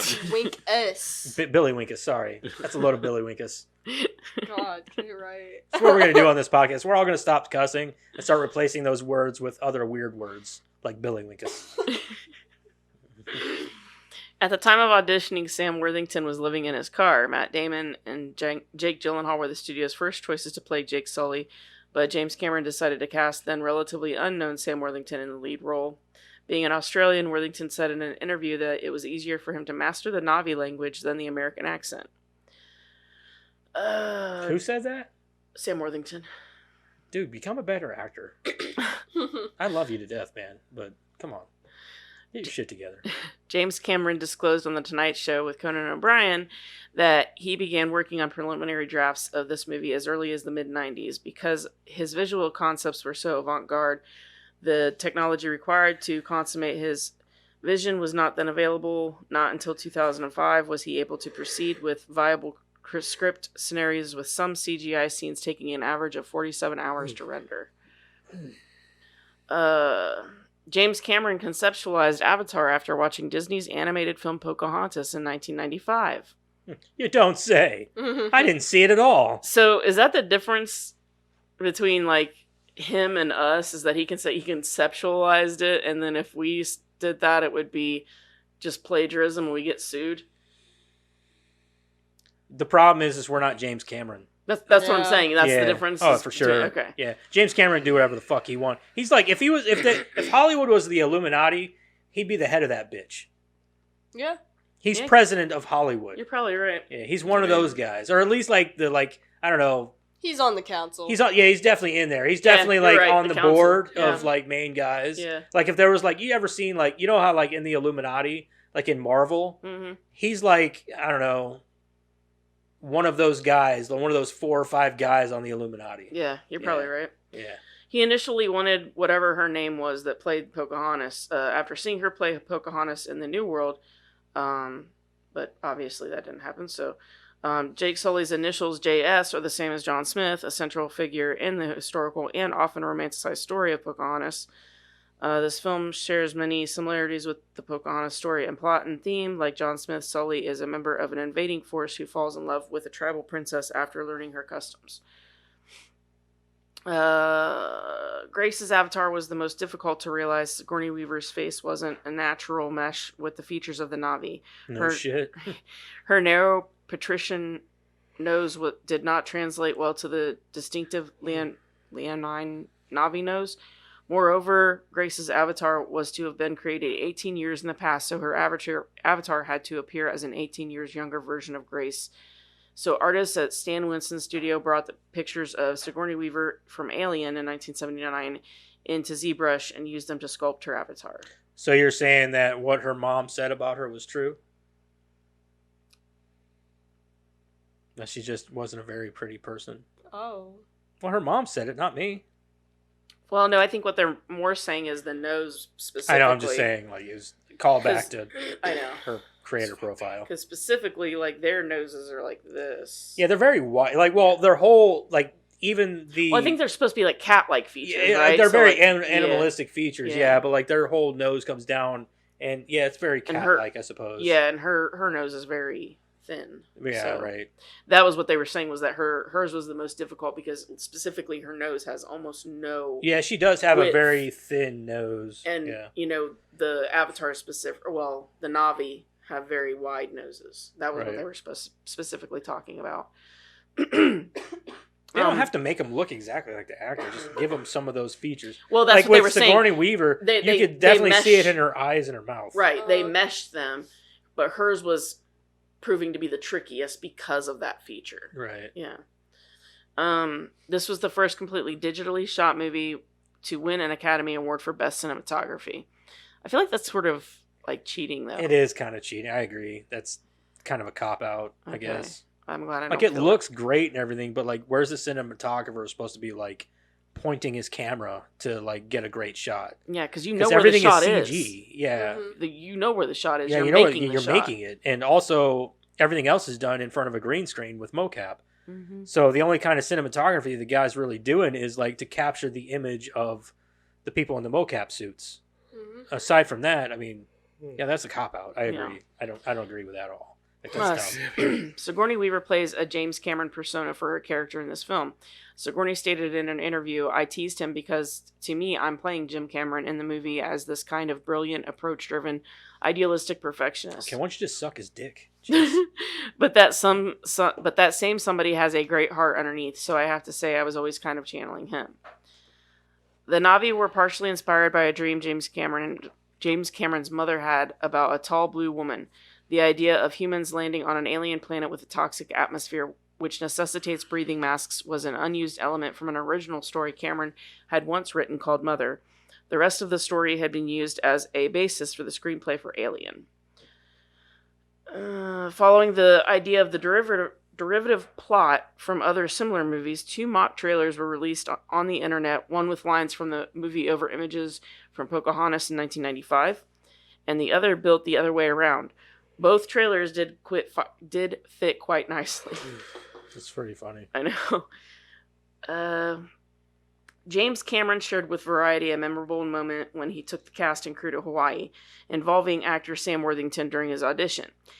I was making sure it wasn't actually a thing. What? Billywhinkus? Sam was literally running around No. in a kind of trademark it. in a kind of like a jockstrap like loincloth.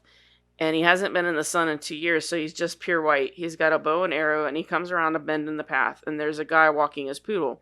And Sam just instinctively draws his bow and almost shoots the poodle. He was so in character. While Worthington truly embodied the fighting spirit of his character, it would understandably freak out any dog owner, as it did in this instance. Cameron continued, and the guy said, "What are you doing?" And Sam says, "We're making a movie, mate." What the fuck? Could you imagine a dude coming around the corner in a fucking loincloth and a spear? Like, what are you doing, man? Making a movie, mate. Like, what the fuck? Where are you from? I want to see that on video. I saw this billywhinkus. It'd be a, oh God. Okay. It'd be an amazing vine. This is crazy to me. So James Cameron explained how the Thanator is the most fearsome creature on Pandora. The Thanator could eat a T-Rex and have an alien for dessert. I don't believe that. What is it? The That black thing that she rides on the back of. the Thanatos or Like whatever. it is? Thanator. Yeah, the big black cat thing. Yeah. I don't believe that at all. That's it's what big, but James it's not. Cameron says it's they named it after the Greek word Thanatos, which means death. Yeah, I don't agree with that. Just for the simple fact that, for one, Tyrannosaurus is much larger than that thing, and how could it eat an alien when they have acid blood? That's what he said. Well, I mean, well, a xenomorph anyway. Yeah. If that's what he's referring Maybe to as a they're xenomorph. immune. That's what he's talking about. Okay. Maybe they're immune to I acid. don't think so, but He's a know. level 1 or level 300 wizard. He's immune. he's Yeah. immune. James Just cast a Cameron spell. James Cameron showed the actors' audition tapes to his children, and Joel David Moore was cast because Cameron's son recognized him from Grandma's Boy. Ooh. It's a good reason. It's a very good reason. And the last one, the film's original title was Project 880, and the original script, Earth and its environmental problems are explored. Josh Sully, instead of Jake, has never even seen a forest, so Grace has to practically hold his hand when they go into the woods. We witness Josh Sully's avatar being born.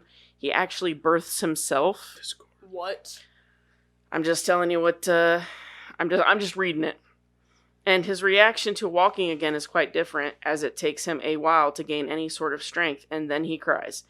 It is revealed the Avatar program originally existed to train Na'vi to be an indigenous workforce for the corporation, since it is so expensive to send human workers. Obviously, they did not like that. There is an Avatar controller who is burnt out because his Avatar died with him in it. He committed Avatar suicide because he had fallen in love with a Na'vi girl who had been killed by the military. The Avatars have a Na'vi guide named Nadi who is sleeping with Grace. Grace survives the soul transfer. I'm still stuck on the whole he births himself. I just read it. So I'm pretty. It's Cult of Windham. That's Alec. That's Alec. Yeah. So Alex said on our Discord. So it's been confirmed that apparently Nev Campbell will be returning to Scream 7. They're making it up. Yeah, they have They to bring have to somebody at this back. point because their two main leads from the last two Dipped. quit. Well, the first one got fired, and what's her face, Jenna? Jenna Ortega quit because the first one got fired. So they had to they probably took those ones What'd like she get shit. fired for The again? only way to make this movie Speaking work out. is for speaking out. Hmm. The only way to make this movie work is to bring in Nev Campbell because that's the only way people are going to return to it. Which one's that? Fucking smart move, man. Smart move. Touche. Who's Nev They- Campbell? I'm still not They going to threw watch the money at it, and they're like, "Yeah, we'll do it." Who's Nev Dude, Campbell? she's Sidney Prescott. Oh, okay. So like, if they're smart, man, and she's smart to play the fucking game, like you're gonna pay me that money now. That's the only way I'm coming back. So, kill her off.